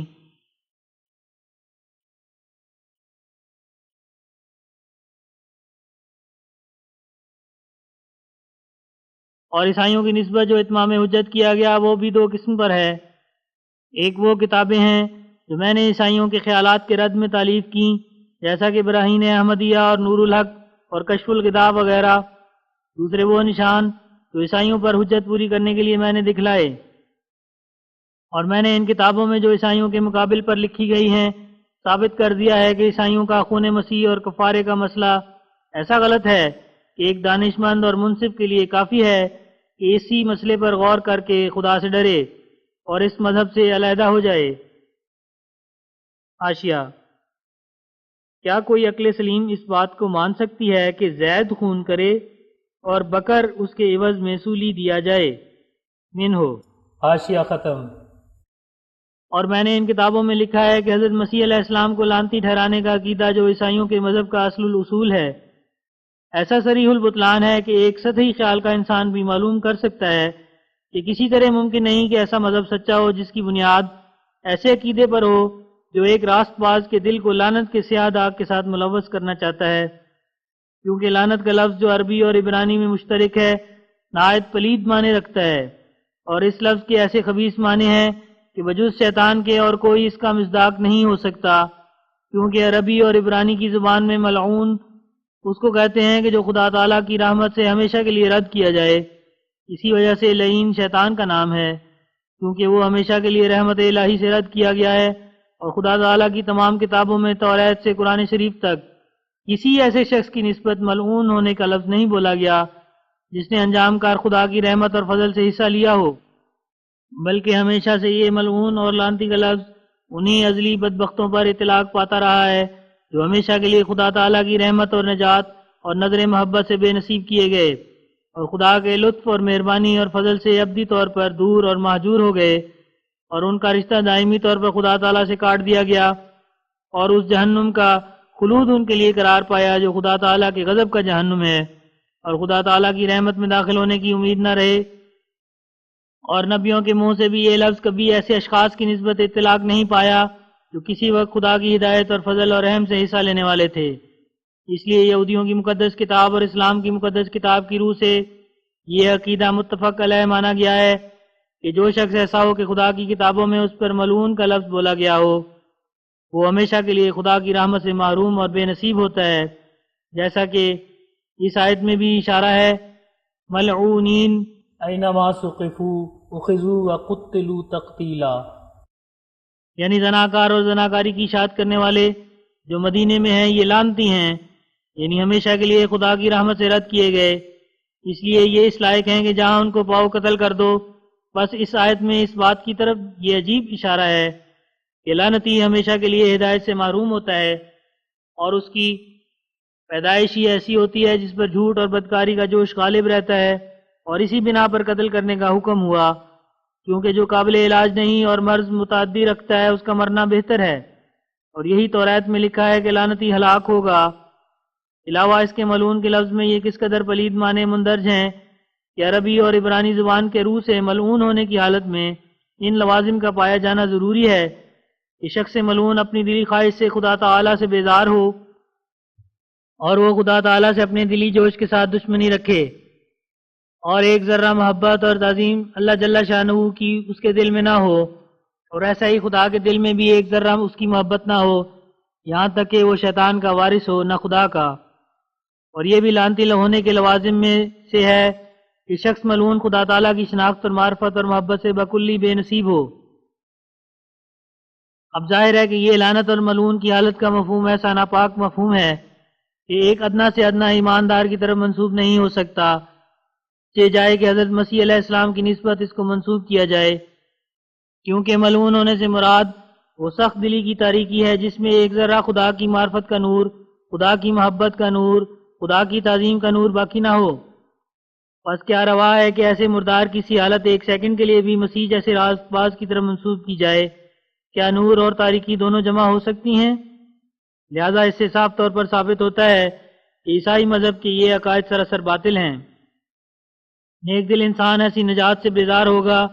جس کی اول شرط یہی ہو کہ ایک پاک اور معصوم اور خدا کے پیارے کی نسبت یہ اعتقاد رکھا جائے کہ وہ ملعون ہو گیا اور اس کا دل عمدن خدا سے برگشتہ ہو گیا اور اس کے سینے میں سے خدا شناسی کا نور جاتا رہا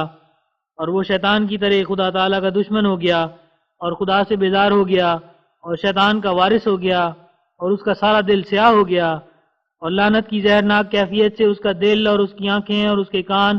اور اس کی زبان اور اس کے تمام خیالات بھر گئے، اور اس کی پلید زمین میں بجوز لعنتی درختوں کے اور کچھ باقی نہ رہا۔ کیا ایسے اصولوں کو کوئی ایماندار اور شریف انسان اپنی نجات کا ذریعہ ٹھہرا سکتا ہے؟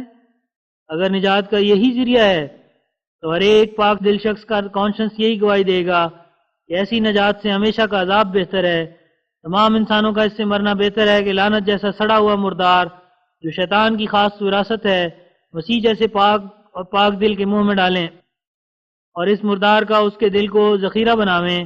اور پھر اس مکروہ عمل سے اپنی نجات اور رہائی کی امید رکھیں۔ غرض یہ وہ عیسائی تعلیم ہے جس کو ہم نے سراسر ہمدردی اور خیر خواہی کی راہ سے اپنی کتابوں میں رد کیا ہے، اور صرف اسی قدر نہیں بلکہ یہ بھی ثابت کر کے دکھلایا ہے کہ خود حضرت مسیح علیہ السلام کا صولی ملنا ہی جھوٹ ہے۔ انجیل خود گواہی دیتی ہے کہ وہ صولی نہیں ملے، اور پھر خود مسیح نے انجیل میں اپنے اس واقعے کی مثال حضرت یونس کی واقعہ سے منطبق کی ہے اور یہ کہا ہے کہ میرا قبر میں داخل ہونا اور قبر سے نکلنا یونس نبی کی مچھلی کے نشان سے مشابہ ہے، اور ظاہر ہے کہ یونس مچھلی کے پیٹ میں نہ مردہ داخل ہوا تھا اور نہ مردہ نکلا تھا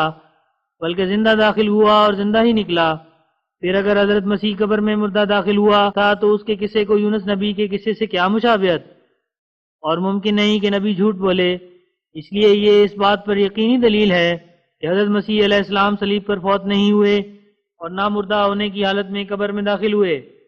اور اگر موجودہ انجیلیں تمام و کمال اس واقعے کی مخالف ہوتیں تب بھی کوئی سچا ایماندار قبول نہ کرتا کہ حضرت مسیح علیہ السلام کو صلیب پر مر جانے کا واقعہ صحیح ہے،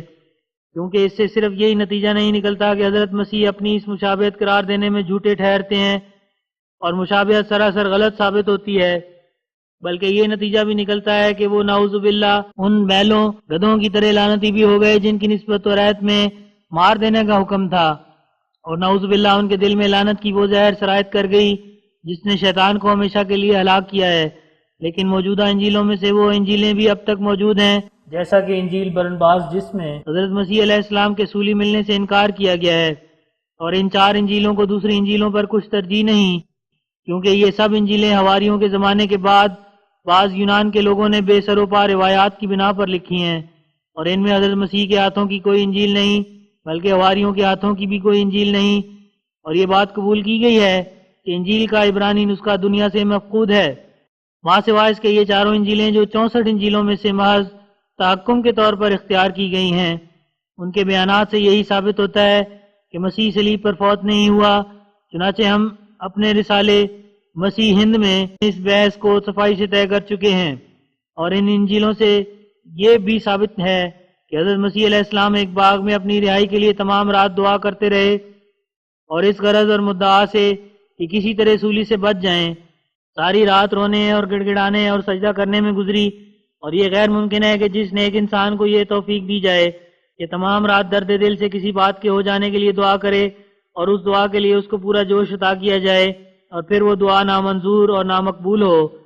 جب سے کہ دنیا کی بنیاد پڑی اس وقت سے آج تک اس کی نظیر نہیں ملی،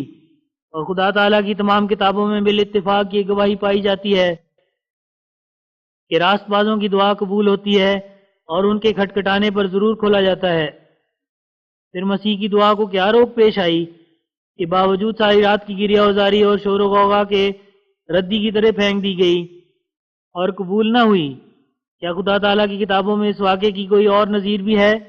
کہ کوئی مسیح جیسا راست باز یا اس سے کم تر تمام رات رو رو کر اور جگر پھاڑ کر دعا کرے اور بے قراری سے بے ہوش ہوتا جائے اور خود اقرار کرے کہ میری جان گھٹ رہی ہے اور میرا دل گرا جاتا ہے، اور پھر ایسی دردناک دعا قبول نہ ہو؟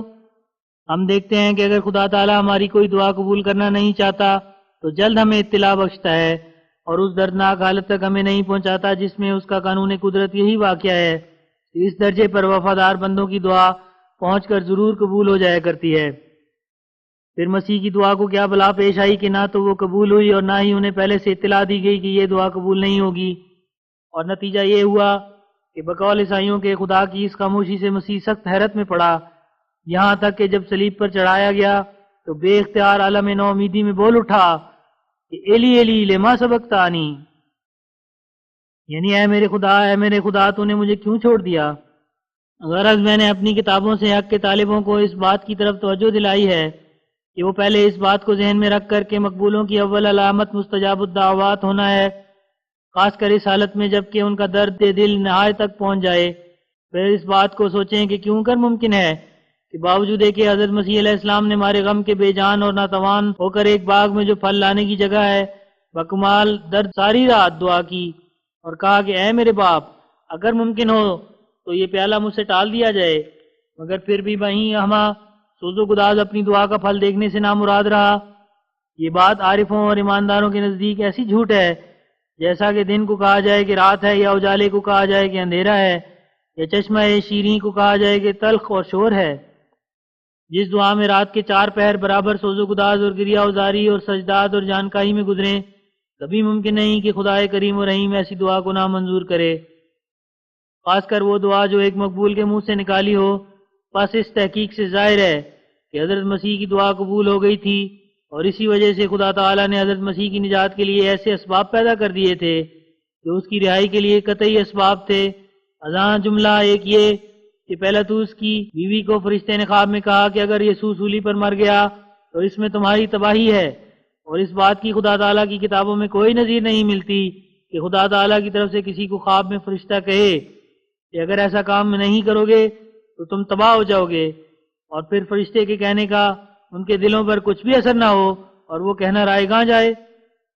اور اسی طرح یہ بات بھی سراسر فضول اور جھوٹ معلوم ہوتی ہے کہ خدا تعالیٰ کا تو یہ پختہ ارادہ ہو کہ وہ یسوع مسیح کو سولی دے اور اس طرح پر لوگوں کو عذاب ابدی سے بچاوے، اور فرشتہ خواہ یسوع مسیح کے بچانے کے لیے تڑپتا پھرے، کبھی پیلاطوس کے دل میں ڈالے کہ مسیح بے گناہ ہے، اور کبھی پیلاطوس کے سپاہیوں کو اس پر مہربان کرے اور ترغیب دے کہ وہ اس کی ہڈی نہ توڑیں، اور کبھی پیلاطوس کی بیوی کے خواب میں آوے اور اس کو یہ کہے کہ اگر یسوع مسیح سولی پر مر گیا تو پھر اس میں تمہاری تباہی ہے۔ یہ عجیب بات ہے کہ خدا اور فرشتے کا باہم اختلاف رائے ہو۔ اور پھر رہائی کے اسباب میں سے جو ان 4 انجیلوں میں مرقوم ہیں، ایک یہ بھی سبب ہے کہ یہودیوں کو یہ موقع نہ ملا کہ وہ قدیم دستور کے موافق 5-6 روز تک حضرت مسیح کو صلیب پر لٹکا رکھتے تا بھوک اور پیاس اور دھوپ کے اثر سے مر جاتا، اور نہ دستور قدیم کے موافق ان کی ہڈیاں توڑی گئیں جیسا کہ چوروں کی توڑی گئیں۔ اگرچہ یہ رعایت مخفی طور پر پیلاطوس کی طرف سے تھی کیونکہ روبناک خواب نے اس کی بیوی کا دل ہلا دیا تھا، لیکن آسمان سے بھی یہی ارادہ زور مار رہا تھا، ورنہ کیا ضرورت تھی کہ عین صلیب دینے کے وقت سخت آندھی آتی اور زمین پر سخت تاریکی چھا جاتی اور ڈرانے والا زلزلہ آتا۔ اصل بات یہ تھی کہ خدا تعالیٰ کو منظور تھا کہ یہودیوں کے دل ڈر جائیں، اور نیز ان پر وقت مشتبہ ہو کر سب کے توڑنے کا فکر بھی ان کو دامن گیر ہو جائے۔ کیونکہ جس وقت حضرت مسیح علیہ السلام صلیب پر چڑھائے گئے وہ جمعے کا دن تھا اور قریباً دوپہر کے بعد 3 بجے تھے، اور یہودیوں کو سخت ممانعت تھی کہ کوئی مصلوب سبت کے دن یا سبت کی رات جو جمعے کے بعد آتی ہے صلیب پر لٹکا نہ رہے، اور یہودی قمری حساب کے پابند تھے، اس لیے وہ سبت کی رات اس رات کو سمجھتے تھے کہ جب جمعے کے دن کا خاتمہ ہو جاتا ہے۔ پس آندھی اور سخت تاریکی کے پیدا ہونے سے یہودیوں کے دلوں میں یہ کھٹکا شروع ہوا کہ ایسا نہ ہو کہ وہ لاشوں کو سبت کی رات میں صلیب پر رکھ کر سبت کے مجرم ہوں اور مستحق سزا ٹھہریں۔ اور دوسرے دن عید فصح بھی تھی جس میں خاص طور پر صلیب دینے کی ممانعت تھی۔ پس جب کہ آسمان سے یہ اسباب پیدا ہو گئے اور نیز یہودیوں کے دلوں پر الہی روب بھی غالب آ گیا، تو ان کے دلوں میں یہ دھڑکا شروع ہو گیا کہ ایسا نہ ہو کہ اس تاریکی میں سبت کی رات آ جائے، لہذا مسیح اور چوروں کو جلد صلیب پر سے اتار لیا گیا، اور سپاہیوں نے یہ چالاکی کی کہ پہلے چوروں کی ٹانگوں کو توڑنا شروع کر دیا، اور ایک نے ان میں سے یہ مکر کیا کہ مسیح کی نبض دیکھ کر کہہ دیا کہ یہ تو مر چکا ہے، اب اس کی ٹانگیں توڑنے کی ضرورت نہیں۔ اور پھر یوسف نام ایک تاجر نے ایک بڑے کوٹھے میں ان کو رکھ دیا، اور وہ کوٹھا ایک باغ میں تھا،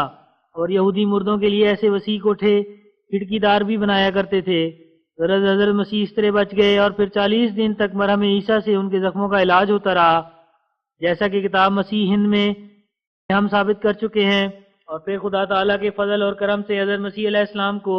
مرہم عیسیٰ کے استعمال سے شفا ہو گئی اور تمام صلیبی زخم اچھے ہو گئے، تو اللہ تعالیٰ کے حکم سے اس ملک سے انہوں نے پوشیدہ طور پر ہجرت کی، جیسا کہ سنت انبیاء ہے۔ اور اس ہجرت میں ایک یہ بھی حکمت تھی کہ تا خدا تعالیٰ کے پاک نبیوں کی سنت ادا ہو جائے، کیونکہ اب تک وہ اپنے وطن کی 4 دیواری میں ہی پھرتے تھے اور ہجرت کی تلخی نہیں اٹھائی تھی، اور اس سے پہلے انہوں نے اپنی ہجرت کی طرف اشارہ بھی کیا تھا، جیسا کہ انجیل میں ان کا یہ قول ہے کہ نبی بے عزت نہیں مگر اپنے وطن میں۔ الغرض پھر آپ پیلاطوس کے ملک سے گلیل کی طرف پوشیدہ طور پر آئے اور اپنے حواریوں کو گلیل کی سڑک پر ملے، اور ایک گاؤں میں ان کے ساتھ اکٹھے رات رہے اور اکٹھے کھانا کھایا۔ پھر جیسا کہ میں نے اپنی کتاب مسیح ہند میں ثابت کیا ہے، کئی ملکوں کی سیر کرتے ہوئے نصیبین میں آئے اور نصیبین سے افغانستان میں پہنچے، اور ایک مدت تک اس جگہ جو کوہ پغمان کہلاتا ہے اس کے قریب سکونت پذیر رہے، اور اس کے بعد پنجاب میں آئے، پنجاب کے مختلف حصوں کو دیکھا اور ہندوستان کا بھی سفر کیا، اور غالباً بنارس اور نیپال میں بھی پہنچے،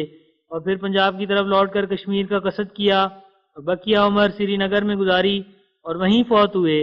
اور سری نگر محلہ خان یار کے قریب دفن کیے گئے، اور اب تک وہ قبر یوز آصف نبی کی قبر اور شہزادہ نبی کی قبر اور عیسیٰ نبی کی قبر کہلاتی ہے۔ اور سری نگر میں یہ واقعہ عام طور پر مشہور ہے کہ حضرت عیسیٰ علیہ السلام کی یہ قبر ہے، اور اس مزار کا زمانہ تخمیناً 2000 برس بتلاتے ہیں، اور عوام اور خاص میں یہ روایت بکثرت مشہور ہے کہ یہ نبی شام کے ملک سے آیا تھا۔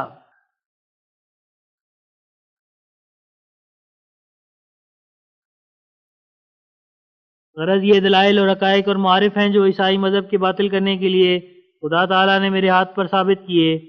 جن کو میں نے اپنی تالیفات میں بڑے بسط سے لکھا ہے، اور ظاہر ہے کہ ان روشن دلائل کے بعد نہ عیسائی مذہب قائم رہ سکتا ہے اور نہ اس کا کفارہ ٹھہر سکتا ہے، بلکہ اس ثبوت کے ساتھ یہ عمارت یک دفعہ گرتی ہے، کیونکہ جب کہ حضرت مسیح علیہ السلام کا مصلوب ہونا ہی ثابت نہ ہوا تو کفارے کی تمام امیدیں خاک میں مل گئیں، اور یہ وہ فتح عظیم ہے جو حدیث کسر صلیب کی منشا کو کامل طور پر پورا کرتی ہے، اور وہ کام جو مسیح موعود کو کرنا چاہیے یہی کام تھا کہ ایسے دلائل واضح سے عیسائی مذہب کو گرا دے، نہ یہ کہ تلواروں اور بندوقوں سے لوگوں کو قتل کرتا پھرے۔ اور یہ فتح صرف ایک شخص کے نام پر مقدر تھی جو عین وقت فتنہ صلیب میں خدا تعالیٰ کی طرف سے بھیجا گیا، اور یہ فتح اس کے ہاتھ سے کامل طور پر ظہور میں آ گئی۔ اب کسی کافر الصلیب اور مسیح موت کی انتظار کرنا عبث اور طلب محال ہے، کیونکہ جن حقائق کے کھلنے سے عیسائیت کو شکست آتی تھی وہ حقائق بفضل ہی تعالیٰ میرے ہاتھ پر کھل گئے۔ اب کسی دوسرے مسیح کے لیے کوئی روحانی کام باقی نہیں، اور صرف تلواروں سے خون ریزی کرنا اور جبر سے کلمہ پڑھانا کوئی ہنر کی بات نہیں، بلکہ یہ فعل تو ڈاکہ مارنے والوں کے فعلوں سے مشابہ ہے۔ کیسی جہالت ہے جو بعض نادان مسلمانوں کے دلوں میں متمکن ہے کہ وہ اس بات پر فخر کرتے ہیں کہ ان کا مسیح موعود اور مہدی موعود جبراً لوگوں کو مسلمان کرے گا اور تلوار سے دین کو پھیلائے گا۔ یہ لوگ نہیں سوچتے کہ جبر سے کوئی عقیدہ دل میں داخل نہیں ہو سکتا، بلکہ ہر ایک شخص جو ایسے ظالموں کے قابو آ جائے اپنے دل میں ان کو نہایت بد انسان سمجھتا ہے، وہ جان چھڑانے کے لیے اس وقت ہاں میں ہاں ملا دے۔ یہ سخت حماقت ہوگی کہ اس جگہ ہمارے سید و مولا جناب رسالت مآب صلی اللہ علیہ وسلم کا حوالہ دیا جائے کہ آپ نے دین کے پھیلانے کے لیے جنگ کی، کیونکہ میں خدا تعالیٰ کی قسم سے کہہ سکتا ہوں کہ ہمارے نبی صلی اللہ علیہ وسلم نے مسلمان بنانے کے لیے کبھی جبر نہیں کیا اور نہ تلوار کھینچی اور نہ دین میں داخل کرنے کے لیے کسی کے ایک بال کو بھی نقصان پہنچایا، بلکہ وہ تمام نبوی لڑائیاں اور آن جناب کے صحابہ کرام کے جنگ جو اس وقت کیے گئے، یا تو اس واسطے ان کی ضرورت پڑی کہ تا اپنی حفاظت کی جائے، اور یا اس لیے ضرورت پڑی کہ تا ملک میں امن قائم کیا جائے، اور جو لوگ اسلام کو اس کے پھیلنے سے روکتے ہیں اور ان لوگوں کو قتل کر دیتے ہیں جو مسلمان ہوں، ان کو کمزور کر دیا جائے، جب تک کہ وہ اس طرح نالائق طریقے سے توبہ کر کے اسلام کی سلطنت کے مطیع ہو جائیں۔ پس ایسے جنگ کا اس زمانے میں کہاں پتہ ملتا ہے جو جبراً مسلمان بنانے کے لیے کی جاتی ہے۔ وہاں رحمت الہی نے قابل سزا قوموں کے لیے جو بہت سے خون کر چکی تھیں اور خونیوں کو مدد دے چکی تھیں اور اپنے جرائم کی وجہ سے عدالت کے روح سے قتل کے لائق تھیں، مانا طور پر یہ رعایت رکھی تھی کہ ایسے مجرم اگر سچے دل سے مسلمان ہو جائیں تو ان کا وہ سنگین جرم معاف کر دیا جائے، اور ایسے مجرموں کو اختیار ملا تھا کہ اگر چاہیں تو اس رحیمانہ قانون سے فائدہ اٹھائیں۔ غرض جیسا کہ خدا تعالیٰ نے مسیح موعود کی یہ علامت قرآن شریف میں بیان فرمائی تھی کہ لِیُظْہِرَہُ عَلَى الدِّینِ کُلِّہِ، وہ علامت میرے ہاتھ سے پوری ہو گئی، اور جس طرح عیسائیوں اور ہندوؤں پر حجت پوری کی گئی ایسا ہی سکھوں پر بھی حجت کو پورا کر دیا گیا۔ میں نے اپنی کتاب ست بچن میں ثابت کر دیا ہے کہ بابا نانک صاحب دراصل مسلمان تھے اور ان لوگوں میں سے تھے جن کا دل غیر کی محبت اور ان سے پاک کیا جاتا ہے، اور ان کا چولا جس کو وہ پہنتے تھے اب تک ڈیرہ نانک میں موجود ہے، جس پر قرآن شریف کی آیتیں لکھی ہوئی ہیں، اور موٹی قلم سے عربی زبان میں یہ لکھا ہوا ہے کہ بجوز اسلام کے اور تمام دین باطل ہیں جو خدا تک نہیں پہنچا سکتے۔ اب اس سے زیادہ بابا صاحب موصوف کے اسلام پر اور کیا گواہی ہوگی کہ وہ خود اپنے چولے کی تحریر میں اس بات کا اقرار ظاہر کرتے ہیں کہ زمین پر صرف اسلام ہی وہ مذہب ہے جو سچا اور خدا تعالیٰ کی طرف سے ہے۔ اور میں نے ست بچن میں یہ بھی ثابت کیا ہے کہ بابا نانک صاحب مسلمانوں کی طرح نماز بھی پڑھا کرتے تھے اور 1 یا 2 حج بھی کیے تھے، اور حیات خان نامی ایک افغان کی لڑکی سے نکاح بھی کیا تھا، اور ملتان میں ایک بزرگ کی قبر کی ہمسائیگی میں برابر 40 دن تک چلے میں بھی بیٹھے تھے، اور کئی اور اہل اللہ کی قبروں پر بھی چلہ کشی کی،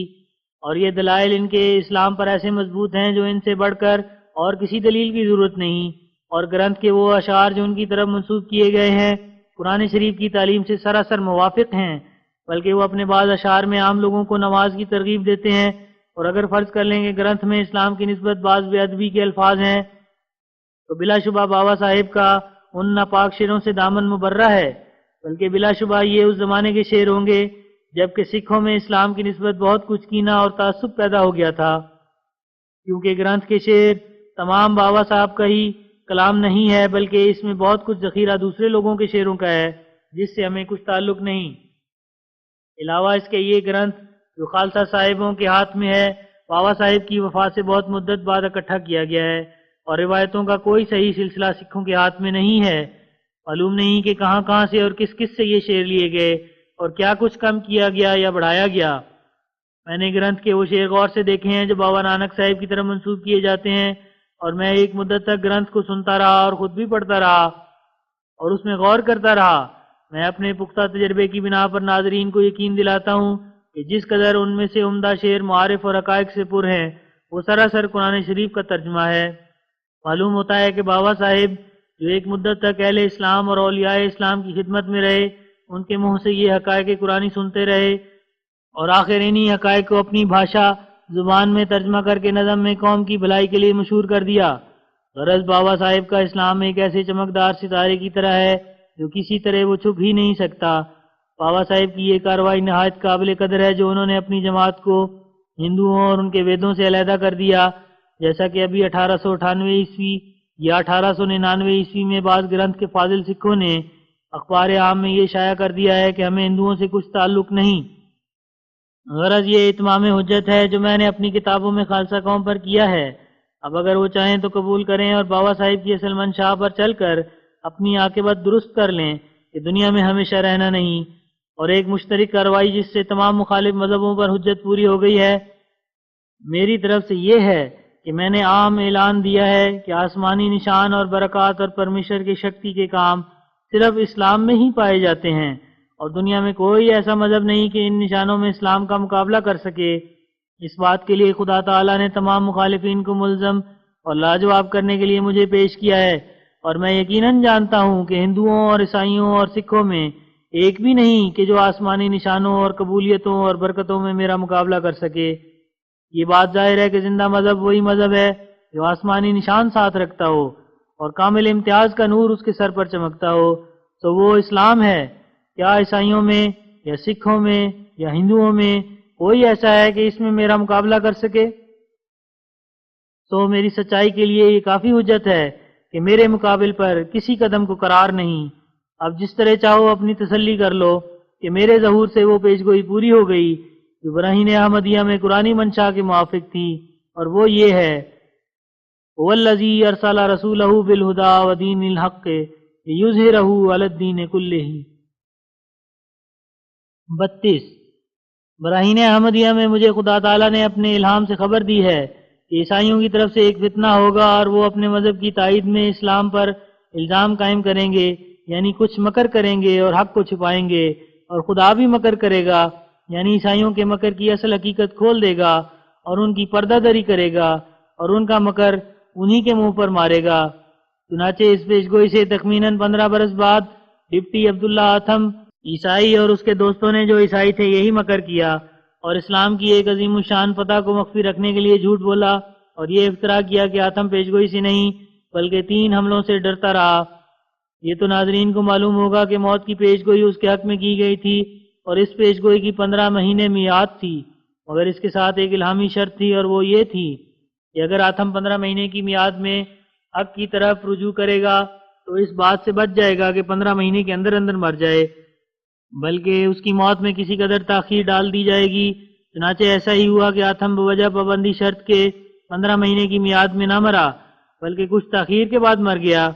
یہ آتھم کی موت ایسی صورت کی تھی جس پر پیشگوئی کا دوسرا پہلو صاف صاف دلالت کرتا تھا، اور عقل سلیم گواہی دیتی تھی کہ الہام کے منشا کے روح سے ضرور ایسا ہی ہونا چاہیے تھا، اور اگر عیسائیوں میں سے کوئی جماعت عقل مند اور منصف مزاج ہوتی تو وہ فی الفور سمجھ جاتی کہ آتھم کی یہ موت اس صورت کی موت ہے جو الہامی شرط پر عمل کرنے کی حالت میں اور پھر گستاخ اور عہد شکن ہونے کی حالت میں قبل از وقت بتلائی گئی تھی، اور ہزارہ انسانوں میں شائع کی گئی تھی، کیونکہ الہام میں یہ بتلایا گیا تھا کہ آتھم کو الہامی شرط کی پابندی کا فائدہ ملے گا، لیکن اگر اس شرط پر قائم نہیں رہے گا تو پھر جلد موت آ جائے گی، اور ایسا ہی وقوع میں آیا۔ لیکن افسوس کہ بدقسمت آتھم نے جب شرط کی پابندی کی وجہ سے 15 مہینے کے اندر مرنے سے نجات پائی تو اس کے خیال نے اس طرح پلٹا کھایا کہ شاید میں اتفاقی طور پر بچ گیا اور ڈرنے اور رونے کے اثر سے نہیں بچا۔ تب اس نے نہ صرف سچی گواہی کو چھپایا بلکہ اپنے خوف کی پردہ پوشی کے لیے 3 جھوٹے بہتان بھی میرے پر لگائے، اور جبکہ آتھم نے اپنے خوف اور رونے کی اور طرح پر تعویل کر لی اور منہ بند رکھ کر میعاد کے اندر فوت ہونے سے بچ گیا، تو عیسائیوں نے بھی شور مچایا کہ آتھم میعاد کے اندر کیوں فوت نہیں ہوا، اور آتھم نے عیسائیوں کو خوش کرنے کے لیے اور اپنے اس خوف کی اصلیت چھپانے کے لیے جو اس کے افعال اور اقوال اور حرکات سے ظاہر ہو چکا تھا، سراسر مکر اور فریب سے یہ بہانہ بنایا کہ 15 مہینے تک جو میں ڈرتا رہا اور روتا رہا اور میرے پر سخت خوف اور ہراس غالب رہا، تو اس کا یہ سبب نہیں تھا کہ میں پیشگوئی کی سچائی سے ڈرتا تھا، بلکہ میرے قتل کرنے کے لیے 3 حملے کیے گئے، سانپ چھوڑا گیا، بعض سوار قتل کرنے کے لیے آئے اور ان کے ہاتھ میں بندوقیں تھیں، اور بعض نے نیزوں کے ساتھ میرے پر حملہ کرنا چاہا، تو میں 15 مہینے کے اندر جو پیشگوئی کی میعاد تھی اسی وجہ سے ڈرتا اور روتا رہا، اور میرے دل میں سے ایک قرار اور آرام جاتا رہا۔ پس یہ آتھم کا ایک مکر تھا جو عیسائیوں کے فتنے اور شور و غوغا کا موجب ہوا، اور اس نے اپنے خوف کی پردہ پوشی کے لیے 3 جھوٹے الزام میرے پر لگا کر عیسائیوں کو سراسر دھوکہ دیتا رہا، اور اس نے اس دھوکہ دہی میں قابل شرم فریب کو استعمال کیا اور راستی سے کام نہ لیا، اور ظاہر ہے کہ اگر وہ در حقیقت میرے کسی ظالمانہ حملے کے وقوع سے جو نہ 1 دفعہ بلکہ 3 دفعہ 15 مہینے کے اندر ہوا ہر وقت روتا اور آہوزاری میں مشغول رہا، تو مناسب تھا کہ وہ عقل مندی کی راہ سے آئندہ ان حملوں کے انسداد کے لیے کوئی قانونی تدبیر کرتا، کیونکہ وہ تو مدت تک ایکسٹرا اسسٹنٹ بھی رہ چکا تھا اور گورنمنٹ انگریزی کے قانون سے خوب واقف تھا۔ وہ کم سے کم میری نسبت عدالت میں استغاثہ کر سکتا تھا کہ تا 15 مہینے کی میعاد گزرنے تک میری ضمانت لی جائے یا یہ کہ مچلقہ ہی لیا جائے، بلکہ جبکہ 3 دفعہ خطرناک حملوں کے ذریعے سے اقدام قتل ہو چکا تھا تو اس پر واجب تھا کہ اقدام قتل کی نالش کرتا تا سرکار خود مدعی ہو کر اصل حقیقت کی تفتیش کر کے ایسے شخص کو اقدام قتل کی سزا دیتی جو اس جرم کا مرتکب ہوا ہو، اور اگر کچھ نہیں کر سکتا تھا تو یہی کرتا کہ ایسے مجرمانہ حملوں کی اس تھانے میں اطلاع دیتا جس کی حدود کے اندر یہ جرم سرزد ہوا تھا، تاکہ پولیس کے افسر خود تفتیش کر لیتے۔ اور اگر وہ ان تمام تدابیر سے عاجز آ گیا تھا تو اس قدر تو ضرور چاہیے تھا کہ وہ چند اخبارات میں ان پر درد واقعات کو شائع کرا دیتا، لیکن چونکہ اس زمانے میں یعنی 15 مہینے کی میعاد میں جس میں بقول اس پر 3 حملے ہوئے تھے، وہ بالکل خاموش رہا اور اس نے اشارتاً بھی کسی کو نہیں بتلایا کہ میری نسبت یہ مجرمانہ کارروائی شروع کی گئی ہے۔ اور اس میعاد گزرنے کے بعد جب اس پر لوگوں نے اعتراض کیے کہ اس قدر کیوں ڈرتا رہا اور کیوں روتا رہا، تو یہ بات پیش کر دی کہ اس پر 3 حملے ہوئے تھے۔ اس طریق اور رفتار سے نہایت صفائی سے ثابت ہے کہ اس نے اپنی اس خجالت کا داغ دھونے کے لیے جو بوجہ روتے رہنے اور ترسان اور ہراسان رہنے کے اس کے شامل حال رہ چکے تھے، جس کی عام شہرت ہو گئی تھی، یہ ایک مکر بنایا تھا جو لوگوں کے پاس بیان کیا کہ میں پیشگوئی کی وجہ سے نہیں بلکہ 3 حملوں کی وجہ سے روتا اور ڈرتا رہا۔ اور باقی عیسائیوں نے اس مکر کو ہاتھ میں لے کر امرتسر اور دوسرے بعض شہروں میں بہت شور مچایا اور بد زبانی اور گالیوں کو انتہا تک پہنچا دیا، لیکن افسوس کہ اگر 3 منٹ تک بھی کوئی شریف اس میں غور کرتا یا اگر اب بھی غور کرے تو اس پر واضح ہوگا کہ یہ 3 حملوں کا عذر آتم کی طرف سے سراسر مکر تھا، جس کو دوسرے عیسائیوں نے اپنی طرف سے رنگ چڑھا کر جا بجا سچائی کے پرائے میں مشہور کیا۔ اگر یہ سوال ہو کہ کیوں کر معلوم ہو کہ آتم نے یہ جو بیان کیا کہ 15 مہینے کی میعاد میں جو پیشگوئی کی میعاد تھی میرے قتل کے لیے 3 حملے کیے گئے، یہ بیان اس کا مکر اور فریب ہے، واقعی نہیں ہے، تو اس کا جواب ابھی ہم بیان کر چکے ہیں کہ آتم کے یہ عذرات بعض از وقت ہیں، اور اس کا ہرگز یہ حق نہیں تھا کہ وہ حملوں کے زمانے میں جو 1.5 برس کے قریب زمانہ تھا بالکل خاموش رہ کر پھر اس میعاد گزرنے کے بعد یہ ذکر زبان پر لاتا کہ میں اس لیے ڈرتا اور روتا رہا کہ میرے پر 3 حملے ہوئے تھے، بلکہ اس ذکر کا وقت وہ تھا جبکہ تازہ بتازہ حملے ہو رہے تھے اور ابھی 15 مہینے کی میعاد نہیں گزری تھی۔ تو چونکہ اس نے اس زمانے میں اپنی زبان بند رکھی تھی جس زمانے میں انصافاً و قانوناً اس کا حق تھا کہ بلا توقف شور مچاتا، اور اس زمانے میں بجوز رونے اور ڈرنے اور گوشہ تنہائی میں بیٹھنے کی اور کوئی شکایت وہ زبان پر نہ لایا۔ اور پھر جب 15 مہینے کی میعاد گزر گئی اور ہزارہ لوگوں میں یہ واقعہ شہرت پا گیا کہ آتم پیشگوئی کے زمانے میں جو 15 مہینے تھی دن رات روتا رہا اور ڈرتا رہا اور کانپتا رہا اور مجنونوں کی طرح کسی جگہ اس کو قرار نہ تھا، تو پھر اس وقت آتم نے لوگوں کے پاس بیان کرنا شروع کیا کہ پیشگوئی کی میعاد میں یعنی 15 مہینے کے عرصے میں میرے قتل کرنے کے لیے 3 حملے ہوئے تھے۔ ان حملوں کی دہشت اور خوف سے میں روتا اور ڈرتا رہا۔ اب ہر ایک عقل مند سوچ سکتا ہے کہ یہ بیان جو بعد از وقت تھا اس کی کوئی اور وجہ معقول بجوز اس کے ثابت نہیں ہوتی کہ وہ خجالت جو حد سے زیادہ ڈرنے اور رونے کی وجہ سے آتم کے شامل حال ہو گئی تھی، اس کے مٹانے کے لیے آتم نے یہ ایک ہیلا سوچا تھا۔ اور اس پر ایک اور دلیل یہ بھی ہے کہ خود آتم کے رفیقوں عیسائیوں نے اس کو کہا کہ اگر واقعی طور پر 3 حملے ہوئے ہیں تو ہمیں اجازت دے، ہم اب بھی حملہ کرانے والے پر نالش کرتے ہیں، لیکن آتم نے نالش سے انکار کیا۔ پھر خود میں نے بھی بار بار اس بات پر زور لگایا کہ اگر میری تعلیم اور فرمائش سے 3 حملے ہوئے ہیں تو تمہیں قسم ہے کہ میرے پر نالش کرو، ورنہ یقیناً تم جھوٹے ہو اور محض داغ خجالت کے دور کرنے کے لیے باتیں بناتے ہو۔ مگر پھر بھی آتم نے نالش نہ کی۔ آخر پھر میں نے یہ بھی کہا کہ اگر تم پیشگوئی کی عظمت سے نہیں ڈرے اور 3 حملوں سے ڈرے ہو تو قسم کھا جاؤ، اور اس قسم کھانے پر 4000 روپیہ نقد تمہیں دوں گا۔ مگر اس نے قسم بھی نہ کھائی۔ تب میں نے اس مضمون کے اشتہارات 16000 کے قریب شائع کیے، مگر آتم ذرا متوجہ نہ ہوا۔ اب ہر ایک عقل مند خود سوچ لے کہ ان تمام امور کو یکجائی نظر سے دیکھنے سے کیا ثابت ہوتا ہے۔ میں خدا تعالیٰ کی قسم کھا کر کہہ سکتا ہوں کہ یہی ثابت ہوتا ہے کہ آتم ضرور پیشگوئی کی عظمت سے ڈرا اور سخت ڈرا۔ پھر جب میعاد پیشگوئی کی گزر گئی اور اس نے سمجھا کہ اب میں امن میں آ گیا، تو اس شخص کی طرح جو خوف کی گھڑی گزرنے کے بعد اپنے خوف کو طرح طرح کی تعویلوں سے چھپاتا ہے، 3 حملوں کا بہانہ بنا لیا اور ایک صریح مکر اور فریب سے خدا تعالیٰ کی سچی پیشگوئی پر خاک ڈالنا چاہا، مگر آخر خدا کے الہام کے مطابق آپ ہی خاک میں مل گیا۔ سو یہ معنی اس الہام براہین احمدیہ کے ہیں کہ یمکرون و یمکر اللہ واللہ خیر الماکرین، یعنی عیسائی مکر کریں گے اور خدا بھی مکر کرے گا، اور خدا کا مکر غالب آئے گا، اور وہ اپنے مکر سے ایک فتنہ پیدا کریں گے۔ دیکھو براہین احمدیہ صفحہ 241۔ اور اس فتنے کی جز وہ فتنہ بھی ہے جو ڈاکٹر مارٹن کلارک سے ظہور میں آیا، جو مجھ کو اقدام قتل کا مرتکب قرار دیا۔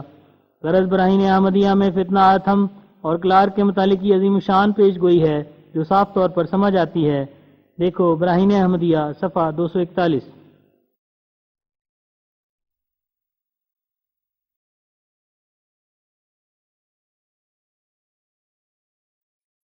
33۔ اس بات کو عرصہ قریباً 20 برس کا گزر چکا ہے کہ اس زمانے میں جب کہ مجھ کو بجز قادیان کے چند آدمیوں کے اور کوئی نہیں جانتا تھا، یہ الہام ہوا، انت وجیہ فی حضرتی اخترتک لنفسی، انت منی بمنزلت توحیدی و تفریدی، فحان ان تعان و تعرف بین الناس۔ دیکھو صفحہ 489 براہین احمدیہ۔ اور ترجمہ اس کا یہ ہے کہ تو میری درگاہ میں وجیہ ہے، میں نے تجھے اپنے لیے چنا، تو مجھ سے ایسا ہے جیسا کہ میری توحید اور تفرید۔ بس وقت آ گیا کہ تو پہچانا جائے اور لوگوں میں عزت کے ساتھ مشہور کیا جائے۔ اور یہی الہام کسی قدر تغیر الفاظ سے براہین احمدیہ کے ایک دوسرے مقام میں ہے۔ دیکھو براہین احمدیہ صفحہ 253۔ پھر اس کے بعد خدا تعالیٰ نے چند سال میں ہی اپنے الہام کے مطابق وہ شہرت دی کہ کروڑہ انسانوں میں مجھے مشہور کر دیا، اور ہزارہ ایسے انسان پیدا ہو گئے کہ وہ ایسی کامل ارادت رکھتے ہیں کہ بجز خدا تعالیٰ کے پاک نبیوں کے سچے معتقدوں کے اور کسی جگہ ان کی نظیر نہیں پائی جاتی۔ اور چونکہ یہ پیش گوئی آج سے 20 برس پہلے کتاب براہین احمدیہ کے صفحہ 253 و 489 میں درج ہو کر ایسے زمانے میں شائع ہو چکی ہے کہ کوئی ثابت نہیں کر سکتا کہ اس زمانے میں لوگوں کا میری طرف کچھ بھی رجوع تھا، اور نہ یہ ثابت کر سکتا ہے کہ اس وقت یہ عاجز ایک شہرت یافتہ انسان تھا۔ اس لیے یہ بدیہی امر ہے کہ یہ پیش گوئی ایسی شان اور شوکت کے ساتھ پوری ہوئی ہے کہ اس کی نظیر بجز نبیوں کی زندگی کے اور کسی جگہ پائی نہیں جاتی، کیونکہ ہر ایک طریقے کے انسان دور دراز ملکوں تک میری جماعت میں داخل ہوئے اور ایک دنیا کو خدا تعالیٰ نے میری طرف رجوع دے دیا۔ بس بلا شبہ یہ پیش گوئی ان عظیم الشان پیش گوئیوں میں سے ہے جو طالب حق کے لیے موجب زیادت یقین و ایمان ہیں۔ 34۔ ایک دفعہ ایک شخص شیخ بہاؤدین نام مدار المہام ریاست جونا گڑھ نے 50 روپے میرے نام بھیجے، اور قبل اس کے کہ اس کے روپے کی روانگی سے مجھے اطلاع ہو، خدا تعالیٰ نے اپنے الہام کے ذریعے سے مجھے اطلاع دی کہ 50 روپے آنے والے ہیں۔ میں نے اس غیب محض سے بہت سے لوگوں کو قبل از وقت بتلا دیا کہ ان قریب یہ روپیہ آنے والا ہے، اور قادیان کے شرمپت نام ایک آریہ کو بھی اس سے خبر کر دی۔ یہ وہی شرمپت ہے جس کا پہلے سے کئی مرتبہ اس رسالے میں ذکر آ چکا ہے۔ عجیب تر بات یہ ہے کہ آریہ مذکور نے میرے الہام کو سن کر کہا کہ آج میں نے بھی خواب میں دیکھا ہے کہ آپ کو کسی جگہ سے 1000 روپیہ آیا ہے۔ تب میں نے اسے جواب دیا کہ بباعث اس کے کہ تمہیں ایمان سے حصہ نہیں، تمہارے خواب میں 19 حصے جھوٹ مل گیا ہے، ورنہ تم خوب یاد رکھو کہ 50 روپے آئیں گے نہ 1000 روپیہ۔ چنانچہ ابھی وہ میرے مکان پر ہی موجود تھا کہ ڈاک کے ذریعے سے 50 روپے آ گئے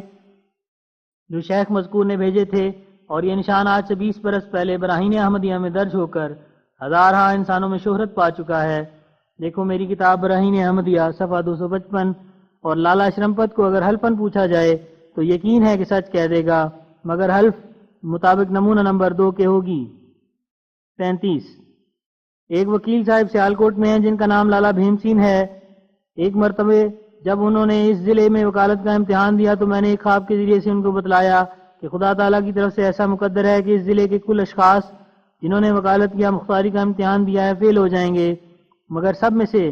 صرف تم ایک ہو کہ وکالت میں پاس ہو جاؤ گے۔ اور یہ خبر میں نے 30 کے قریب اور لوگوں کو بھی بتلائی۔ چنانچہ ایسا ہی ہوا، اور سیالکوٹ کی تمام جماعت جنہوں نے وکالت یا مختار کاری کا امتحان دیا تھا فیل کیے گئے، اور صرف لالا بھیم سین پاس ہو گئے، اور اب تک وہ سیالکوٹ میں زندہ موجود ہیں، اور جو کچھ میں نے بیان کیا وہ حلفاً اس کی تصدیق کر سکتے ہیں۔ مگر میں کئی دفعے اسی رسالے میں لکھ چکا ہوں کہ ہر ایک قسم کھانے والے کی قسم مطابق نمونہ نمبر 2 کے ہوگی، اور یہ نشان آج سے 20 برس پہلے کتاب براہین احمدیہ میں درج ہے۔ دیکھو صفحہ 256۔ 36۔ انہی وکیل صاحب یعنی لالا بھیم سین صاحب کو، جو سیالکوٹ میں وکیل ہے، ایک مرتبہ میں نے خواب کے ذریعے سے راجہ تیجا سنگھ کی موت کی خبر پا کر ان کو اطلاع دی کہ کہ وہ راجہ تیجا سنگھ جن کو سیالکوٹ کے دیہات جاگیر کے عوض میں تحصیل بٹالہ میں دیہات ماں اس کے علاقے کی حکومت کے ملے تھے، فوت ہو گئے ہیں۔ اور انہوں نے اس خواب کو سن کر بہت تعجب کیا، اور جب قریب 2 بجے بعد دوپہر کے وقت ہوا تو مسٹر پرنسپ صاحب کمشنر امرتسر ناگہانی طور پر سیالکوٹ میں آ گئے، اور انہوں نے آتے ہی مسٹر مکینب صاحب ڈپٹی کمشنر سیالکوٹ کو ہدایت کی کہ راجہ تیجا سنگھ کے باغات وغیرہ کی جو ضلع سیالکوٹ میں واقع ہیں بہت جلد ایک فہرست تیار ہونی چاہیے، کیونکہ وہ کل بٹالے میں فوت ہو گئے۔ تب لالا بھیم سنگھ نے اس خبر موت پر اطلاع پا کر نہایت تعجب کیا کہ کیوں کر قبل از وقت اس کے مرنے کی خبر ہو گئی، اور یہ نشان آج سے 20 برس پہلے کتاب براہین احمدیہ میں درج ہے، دیکھو صفحہ 256۔ 37 ایک دفعہ سخت ضرورت روپے کی پیش آئی، جس کا ہمارے اس جگہ کے آریہ لالا شرمپت و ملاو عمل کو بخوبی علم تھا، اور ان کو یہ بھی علم تھا کہ بظاہر کوئی ایسی تقریب نہیں جو جائے امید ہو سکے۔ بلا اختیار دعا کے لیے جوش پیدا ہوا تھا، مشکل بھی حل ہو جائے اور ان لوگوں کے لیے نشان بھی ہو۔ چنانچہ دعا کی گئی کہ اللہ تعالیٰ نشان کے طور پر مالی مدد سے اطلاع بخشے۔ تب الہام ہوا، 10 دن کے بعد میں موج دکھاتا ہوں، الا ان نصر اللہ قریب فی شائل مقیاس، then will you go to Amritsar, یعنی 10 دن کے بعد روپیہ آئے گا، خدا کی مدد نزدیک ہے۔ اور جیسے جب جننے کے لیے اونٹنی دم اٹھاتی ہے تب اس کا بچہ جننا نزدیک ہوتا ہے، ایسا ہی مدد الہی بھی قریب ہے۔ 10 دن کے بعد جب روپیہ آئے گا تب تم امرتسر بھی جاؤ گے۔ سوئین اس پیش گوئی کے مطابق مذکورہ بالا آریوں کے روبرو وقوع میں آیا، یعنی 10 دن تک کچھ نہ آیا۔ 11ویں روز محمد افضل خان صاحب نے راول پنڈی سے 110 روپے بھیجے، 20 روپے ایک اور جگہ سے آئے، اور پھر برابر روپیہ آنے کا سلسلہ ایسا جاری رہا جس کی امید نہ تھی۔ اور جس دن محمد افضل خان صاحب وغیرہ کا روپیہ آیا، امرتسر بھی جانا پڑا، کیونکہ عدالت خفیفہ امرتسر سے ایک شہادت کی ادا کرنے کے لیے اسی روز سمن آ گیا، اور اس نشان کے آریہ مذکورین گواہ ہیں جو حلفاً بیان کر سکتے ہیں، اور کئی اور مسلمان بھی گواہ ہیں جو اب تک زندہ موجود ہیں، اور یہ پیش گوئی براہین احمدیہ میں چھپ کر شائع ہو چکی ہے، دیکھو براہین احمدیہ 468 و 469 و 470۔ 38 ایک صاحب حافظ نور احمد نامی مولوی غلام علی قصوری کے شاگرد ایک دفعہ سیر کرتے ہوئے یہاں بھی آ گئے، اور انہوں نے مدعیانہ طور پر الہام سے انکار کیا۔ معقولی طور پر بہت سمجھایا گیا، آخرکار توجہ اللہ کی گئی، اور ان کو قبل الظہور پیش گوئی بتلایا گیا کہ دعا کی جائے گی تا خداوند کریم کوئی ایسی پیش گوئی ظاہر فرماوے جو تم بچشم خود دیکھ جاؤ۔ دعا کی گئی، الصباح بنظر کشفی خط دکھلایا گیا جو ایک شخص نے ڈاک میں بھیجا ہے۔ اس خط پر انگریزی زبان میں لکھا ہوا تھا آئی ایم کوئرلر، اور عربی میں لکھا ہوا ہے ھذا شاہد النزاغ، اور یہی الہام حکایتاً عن الکاتب القاء کیا گیا۔ پہلے میاں نور احمد کو اس کشف اور الہام سے اطلاع دی گئی، پھر ایک انگریزی خان سے انگریزی فقرے کے معنی دریافت کیے گئے تو معلوم ہوا کہ اس کے معنی ہیں میں جھگڑنے والا ہوں۔ اس سے یقیناً معلوم ہو گیا کہ کسی جھگڑے کے متعلق کوئی خط آنے والا تھا، اور عربی فقرے کے یہ معنی کھلے کہ کاتب خط نے کسی مقدمے کی شہادت کے بارے میں وہ خط لکھا ہے۔ حافظ نور احمد بباعث بارش اس دن امرتسر جانے سے روکے گئے، اور در حقیقت یہ بھی ایک سماوی سبب تھا تابہ چشم خود پیش گوئی کے ظہور کو دیکھ لیں۔ شام کو ایک خط رجسٹری شدہ پادری رجب علی مالک مطبع سفیر ہند کا آیا،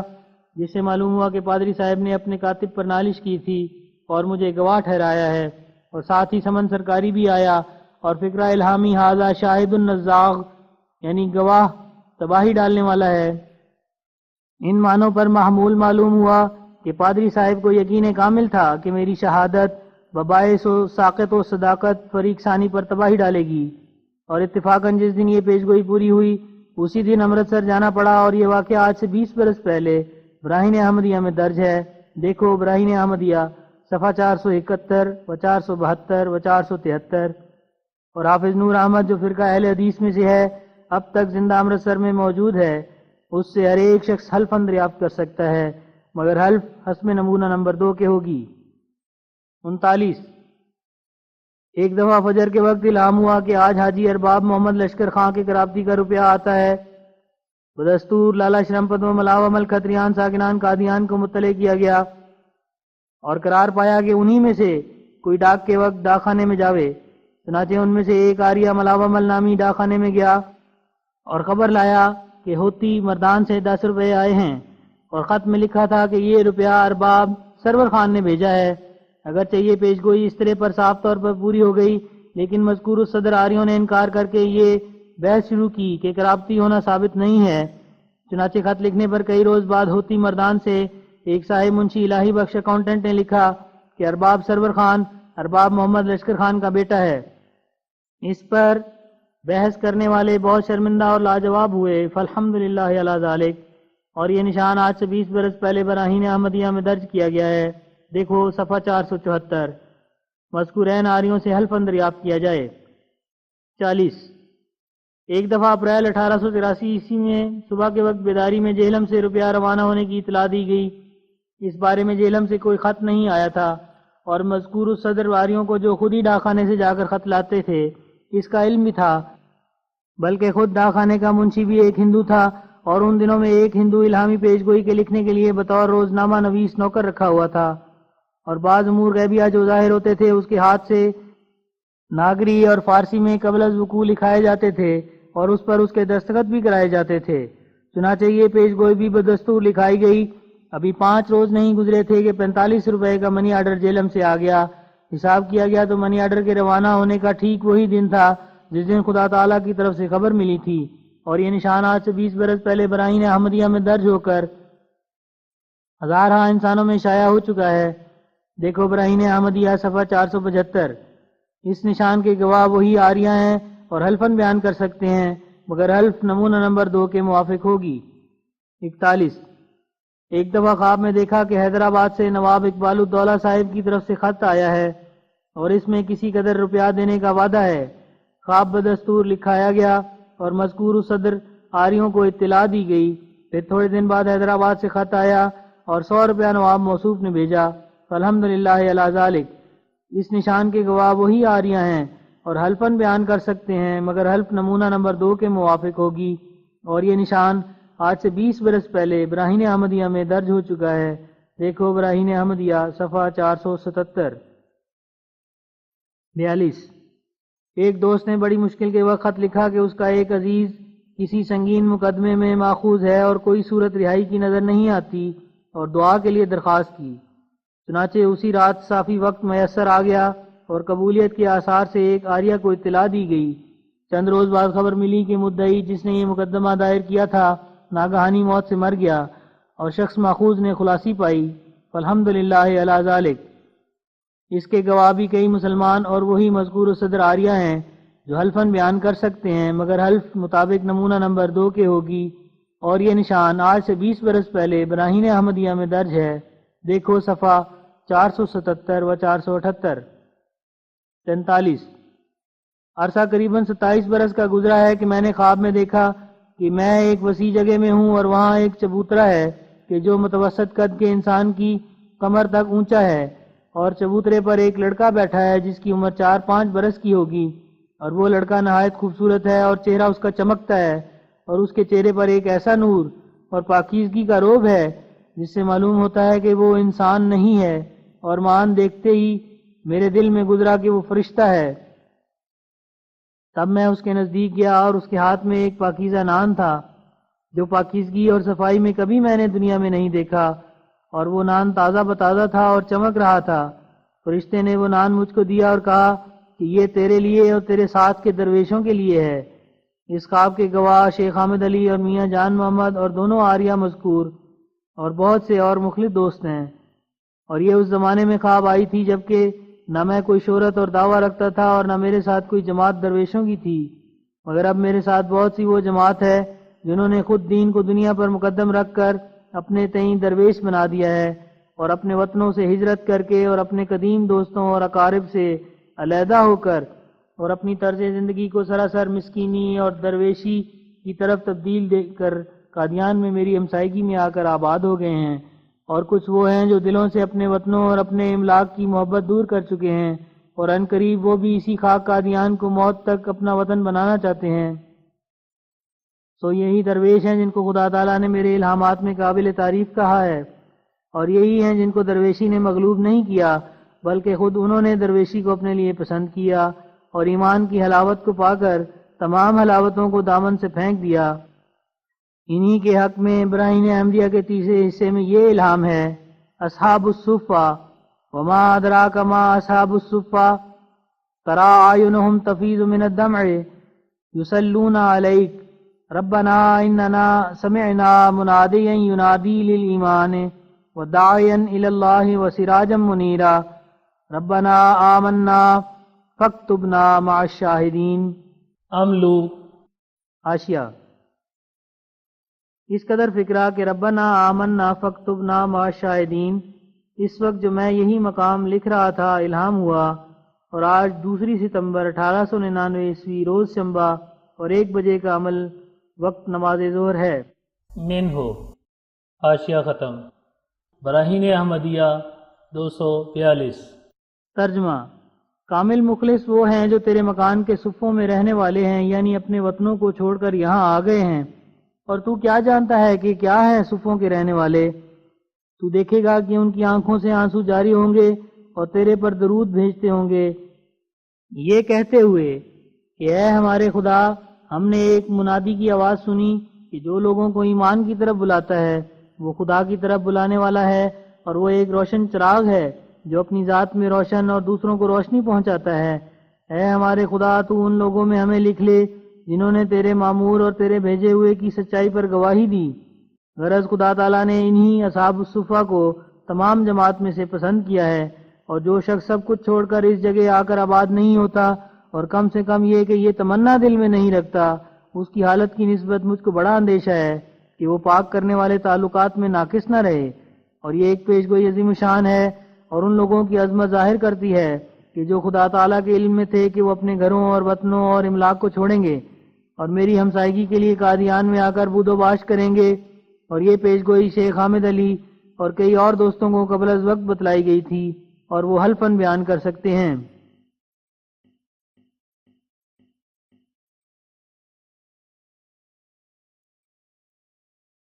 44۔ ایک مرتبہ مولوی محمد حسین ایڈیٹر اشاعت السنہ کے دوستوں میں سے ایک شخص نجف علی نام قادیان میں میرے پاس آیا، اور اس کے ہمراہ محبی مرزا خدا بخش صاحب بھی ساتھ آئے۔ پھر ایسا اتفاق ہوا کہ عصر کی نماز کے وقت ہم تینوں، یعنی میں اور مرزا خدا بخش صاحب اور میاں نجف علی، دوست مولوی محمد حسین، قادیان کی شمالی طرف سیر کرنے کو گئے، اور آتے وقت جیسا کہ خدا تعالیٰ نے میرے پر ظاہر کیا، میں نے میاں نجف علی صاحب کو کہا کہ میں نے کشفی طور پر ایسا دیکھا ہے کہ تم نے کچھ باتیں مخالفت اور نفاق کی میری نسبت کی ہیں۔ چنانچہ اس نے روبروئے مرزا خدا بخش صاحب کے اس بات کا اقرار کر لیا کہ ایسی باتیں ضرور اس کی زبان پر جاری ہوئی تھیں۔ سو اس امر کے گواہ مرزا خدا بخش صاحب ہیں جن کے روبرو اس نے اقرار کیا، اور مرزا خدا بخش بفضل تعالیٰ اب تک زندہ موجود اور مالیر کوٹلہ میں ہیں، اور وہ حلفاً بیان کر سکتے ہیں کہ یہ واقعہ حقیقت میں راست اور صحیح ہے۔ 45۔ عرصہ قریباً 25 برس کا گزر گیا ہے کہ مجھے خواب میں دکھلایا گیا کہ ایک بڑی لمبی نالی ہے جو کئی کوس تک چلی جاتی ہے، اور اس نالی پر ہزارہ بھیڑیں لٹائی ہوئی ہیں، اس طرح پر کہ بھیڑوں کا سر نالی کے کنارے پر ہے، اس غرض سے کہ تازیہ کرنے کے وقت ان کا خون نالی میں پڑے، اور باقی حصہ ان کے وجود کا نالی سے باہر ہے، اور نالی شرقاً غرباً واقع ہے، اور بھیڑوں کے سر نالی پر جنوب کی طرف سے رکھی گئی ہیں، اور ہر ایک بھیڑ پر ایک قصاب بیٹھا ہے، اور ان تمام قصابوں کے ہاتھ میں ایک ایک چھری ہے جو ہر ایک بھیڑ کی گردن پر رکھی ہوئی ہے، اور آسمان کی طرف ان کی نظر ہے، گویا خدا تعالیٰ کی اجازت کے منتظر ہیں۔ اور میں اس میدان میں شمالی طرف پھر رہا ہوں اور دیکھتا ہوں کہ وہ لوگ جو دراصل فرشتے ہیں بھیڑوں کے ذبح کرنے کے لیے مستعد بیٹھے ہیں، محض آسمانی اجازت کی انتظار ہے۔ تب میں ان کے نزدیک گیا اور میں نے قرآن شریف کی یہ آیت پڑھی، قل ما یعبأ بکم ربی لولا دعاؤکم، یعنی ان کو کہہ دے کہ میرا خدا تمہاری پرواہ کیا رکھتا ہے اگر تم اس کی پرستش نہ کرو اور اس کے حکموں کو نہ سنو۔ اور میرا یہ کہنا ہی تھا کہ فرشتوں نے سمجھ لیا کہ ہمیں اجازت ہو گئی، گویا میرے منہ کے لفظ خدا کے لفظ تھے۔ تب فرشتوں نے جو قصابوں کی شکل میں بیٹھے ہوئے تھے فی الفور اپنے بھیڑوں پر چھریاں پھیر دیں، اور چھریوں کے لگنے سے بھیڑوں نے ایک دردناک طور پر تڑپنا شروع کیا۔ تب ان فرشتوں نے سختی سے ان بھیڑوں کی گردن کی تمام رگیں کاٹ دیں اور کہا کہ تم چیز کیا ہو؟ گوں کھانے والی بھیڑیں ہی ہو؟ میں نے اس کی یہ تعبیر کی کہ ایک سخت وبا ہوگی اور اس سے بہت لوگ اپنی شامت اعمال سے مریں گے، اور میں نے یہ خواب بہتوں کو سنا دی جن میں سے اکثر لوگ اب تک زندہ ہیں اور حلفاً بیان کر سکتے ہیں۔ پھر ایسا ہی ظہور میں آیا اور پنجاب اور ہندوستان اور خاص کر امرتسر اور لاہور میں اس قدر ہیضہ پھوٹا کہ لاکھوں جانیں اس سے تلف ہوئیں، اور اس قدر موت کا بازار گرم ہوا کہ مردوں کو گاڑیوں پر لاد کر لے جاتے تھے اور مسلمانوں کا جنازہ پڑھنا مشکل ہو گیا۔ 46 ایک دفعہ، جس کو عرصہ قریباً 22 برس کا گزرا ہے، ایک انگریزی خان میرے ملنے کے لیے آیا تو اس کے روبرو ہی یہ الہام ہوا، دس از مائی اینیمی، یعنی یہ میرا دشمن ہے، اور یہ بھی معلوم ہو گیا کہ یہ الہام اسی کی نسبت ہے۔ پھر اس سے اس الہام کے معنی دریافت کیے گئے اور آخر وہ ایسا ہی آدمی نکلا، اور اس کے باطن میں طرح طرح کے خبث پائے گئے، اور اس الہام کے گواہ شیخ حامد علی، جس کا پہلے ذکر ہو چکا ہے، اور کئی اور دوست ہیں جو اب تک زندہ موجود ہیں جو حلفاً بیان کر سکتے ہیں۔ 47 20 برس کا عرصہ ہوا ہے کہ مجھے یہ الہام ہوا، قل جاء الحق وزهق الباطل ان الباطل کان زہوقا کل برکت من محمد صلی اللہ علیہ وسلم فتبارک من علم وتعلم قل ان افتریتہ فعلی اجرامی والذی ارسل رسولہ بالہدی ودین الحق لیظہرہ علی الدین کلہ لا مبدل لکلمات اللہ ظلموا وان اللہ علی نصرہم لقدیر۔ بخرام کے وقت تو نزدیک رسید، وپائے محمدیاں بر منار بلند تر محکم افتاد، پاک محمد مصطفیٰ نبیوں کا سردار، خدا تیرے سب کام درست کر دے گا اور تیری ساری مرادیں تجھے دے گا۔ رب الافواج اس طرف توجہ کرے گا۔ اس نشان کا مدعا یہ ہے کہ قرآن شریف خدا کی کتاب اور میرے منہ کی باتیں ہیں۔ جناب الہی کے احسانات کا دروازہ کھلا ہے اور اس کی پاک رحمتیں اس طرف متوجہ ہیں۔ وہ دن آتے ہیں کہ خدا تمہاری مدد کرے گا۔ وہ خدا جو ذوالجلال اور زمین اور آسمان کا پیدا کرنے والا ہے۔ دیکھو صفحہ 239 اور صفحہ 522 برائن احمدیہ۔ ترجمہ: حق آیا اور باطل بھاگ گیا، اور باطل نے ایک دن بھاگنا ہی تھا۔ ہر ایک برکت جو تجھ کو ملی ہے وہ محمد صلی اللہ علیہ وسلم سے ملی ہے۔ دو انسان بڑی برکت والے ہیں جن کی برکتیں کبھی اور کسی زمانے میں منقطع نہیں ہوں گی۔ ایک وہ یعنی حضرت محمد مصطفیٰ صلی اللہ علیہ وسلم، جس کی طرف سے اور جس کے فیضان سے یہ تمام برکتیں تجھ پر اتاری گئی ہیں، اور دوسرا وہ انسان جس پر یہ ساری برکتیں نازل ہوئیں، یعنی یہ عاجز۔ کہہ، اگر میں نے افتراء کیا ہے اور خدا کے الہام سے نہیں بلکہ یہ بات خود بنائی ہے تو اس کا وبال میرے پر ہوگا اور میں اس جرم کی سزا پاؤں گا۔ نہیں، بلکہ حق یہ بات ہے کہ خدا نے اس رسول کو بھی یعنی تجھ کو بھیجا ہے، اور اس کے ساتھ زمانے کی ضرورت کے موافق ہدایت یعنی راہ دکھلانے کے علم اور تسلی دینے کے علم اور ایمان قوی کرنے کے علم اور دشمن پر حجت پوری کرنے کے علم بھیجے ہیں، اور اس کے ساتھ دین کو ایسی چمکتی ہوئی شکل کے ساتھ بھیجا ہے جس کا حق ہونا اور خدا کی طرف سے ہونا بدیہی طور پر معلوم ہو رہا ہے۔ خدا نے اس رسول کو یعنی کامل مجدد کو اس لیے بھیجا ہے کہ تا خدا اس زمانے میں یہ ثابت کر کے دکھلا دے کہ اسلام کے مقابل پر سب دین اور تمام تعلیمیں ہیچ ہیں، اور اسلام ایک ایسا مذہب ہے جو تمام دینوں پر ہر ایک برکت اور دقیقہ معرفت اور آسمانی نشانوں میں غالب ہے۔ یہ خدا کا ارادہ ہے کہ اس رسول کے ہاتھ پر ہر ایک طرح پر اسلام کی چمک دکھلا دے۔ کون ہے جو خدا کے ارادوں کو بدل سکے؟ خدا نے مسلمانوں کو اور ان کے دین کو اس زمانے میں مظلوم پایا، اور وہ آیا ہے کہ تا ان لوگوں اور ان کے دین کی مدد کرے، یعنی روحانی طور پر اس دین کی سچائی اور چمک اور قوت دکھلاوے، اور آسمانی نشانوں سے اس کی عظمت اور حقیقت دلوں پر ظاہر کرے۔ اور وہ ہر چیز پر قادر ہے، جو چاہتا ہے کرتا ہے۔ اپنی قوت اور امنگ کے ساتھ زمین پر چل، یعنی لوگوں پر ظاہر ہو کہ تیرا وقت آ گیا اور تیرے وجود سے مسلمانوں کا قدم ایک محکم اور بلند مینار پر جا پڑا۔ محمد ہی غالب ہو گئے، وہی محمد جو پاک اور برگزیدہ اور نبیوں کا سردار ہے۔ خدا تیرے سب کام درست کر دے گا وہ تیری ساری مرادیں تجھے دے گا۔ وہ جو فوجوں کا مالک ہے وہ اس طرف توجہ کرے گا، یعنی آسمان سے تیری بڑی مدد کی جائے گی اور تمام فرشتے تیری مدد میں لگیں گے، اور ایک بڑا نشان آسمان سے ظاہر ہوگا۔ اس نشان سے اصل غرض یہ ہے کہ تا لوگوں کو معلوم ہو کہ قرآن کریم خدا کا کلام ہے اور میرے منہ کی باتیں ہیں، یعنی وہ کلام میرے منہ سے نکلا ہے۔ خدا کے احسان کا دروازہ تیرے پر کھولا گیا ہے اور اس کی پاک رحمتیں تیری طرف متوجہ ہو رہی ہیں، اور وہ دن آتے ہیں بلکہ قریب ہے کہ خدا تیری مدد کرے گا، وہی خدا جو جلال والا اور زمین و آسمان کا پیدا کرنے والا ہے۔ دیکھو ابراہیم احمدیہ صفحہ 239 اور صفحہ 522۔ ان تمام علامات میں یہ پیش گوئی تھی کہ خدا تعالیٰ میرے ہاتھ سے اور میرے ہی ذریعے سے دین اسلام کی سچائی اور تمام مخالف دینوں کا باطل ہونا ثابت کر دے گا۔ سو آج وہ پیش گوئی پوری ہوئی، کیونکہ میرے مقابل پر کسی مخالف کو تاب و تواں نہیں کہ اپنے دین کی سچائی ثابت کر سکے۔ میرے ہاتھ سے آسمانی نشان ظاہر ہو رہے ہیں اور میری قلم سے قرآنی حقائق اور معارف چمک رہے ہیں۔ اٹھو اور تمام دنیا میں تلاش کرو کہ کیا کوئی عیسائیوں میں سے یا سکھوں میں سے یا یہودیوں میں سے یا کسی اور فرقے میں سے کوئی ایسا ہے کہ آسمانی نشانوں کے دکھلانے اور معارف اور حقائق کے بیان کرنے میں میرا مقابلہ کر سکے۔ میں وہی ہوں جس کی نسبت یہ حدیث صحاح میں موجود ہے کہ اس کے عہد میں تمام ملتیں ہلاک ہو جائیں گی مگر اسلام، کہ وہ ایسا چمکے گا جو درمیانی زمانوں میں کبھی نہیں چمکا ہوگا،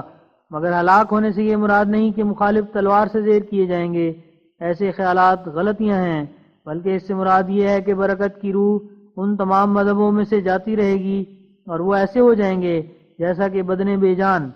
سو یہ وہی زمانہ ہے۔ کیا کبھی کسی آنکھ نے دیکھا کہ جس مقابلے کے لیے میں لوگوں کو بلاتا ہوں کبھی کسی نے درمیانی زمانوں میں سے اس طرح بلایا؟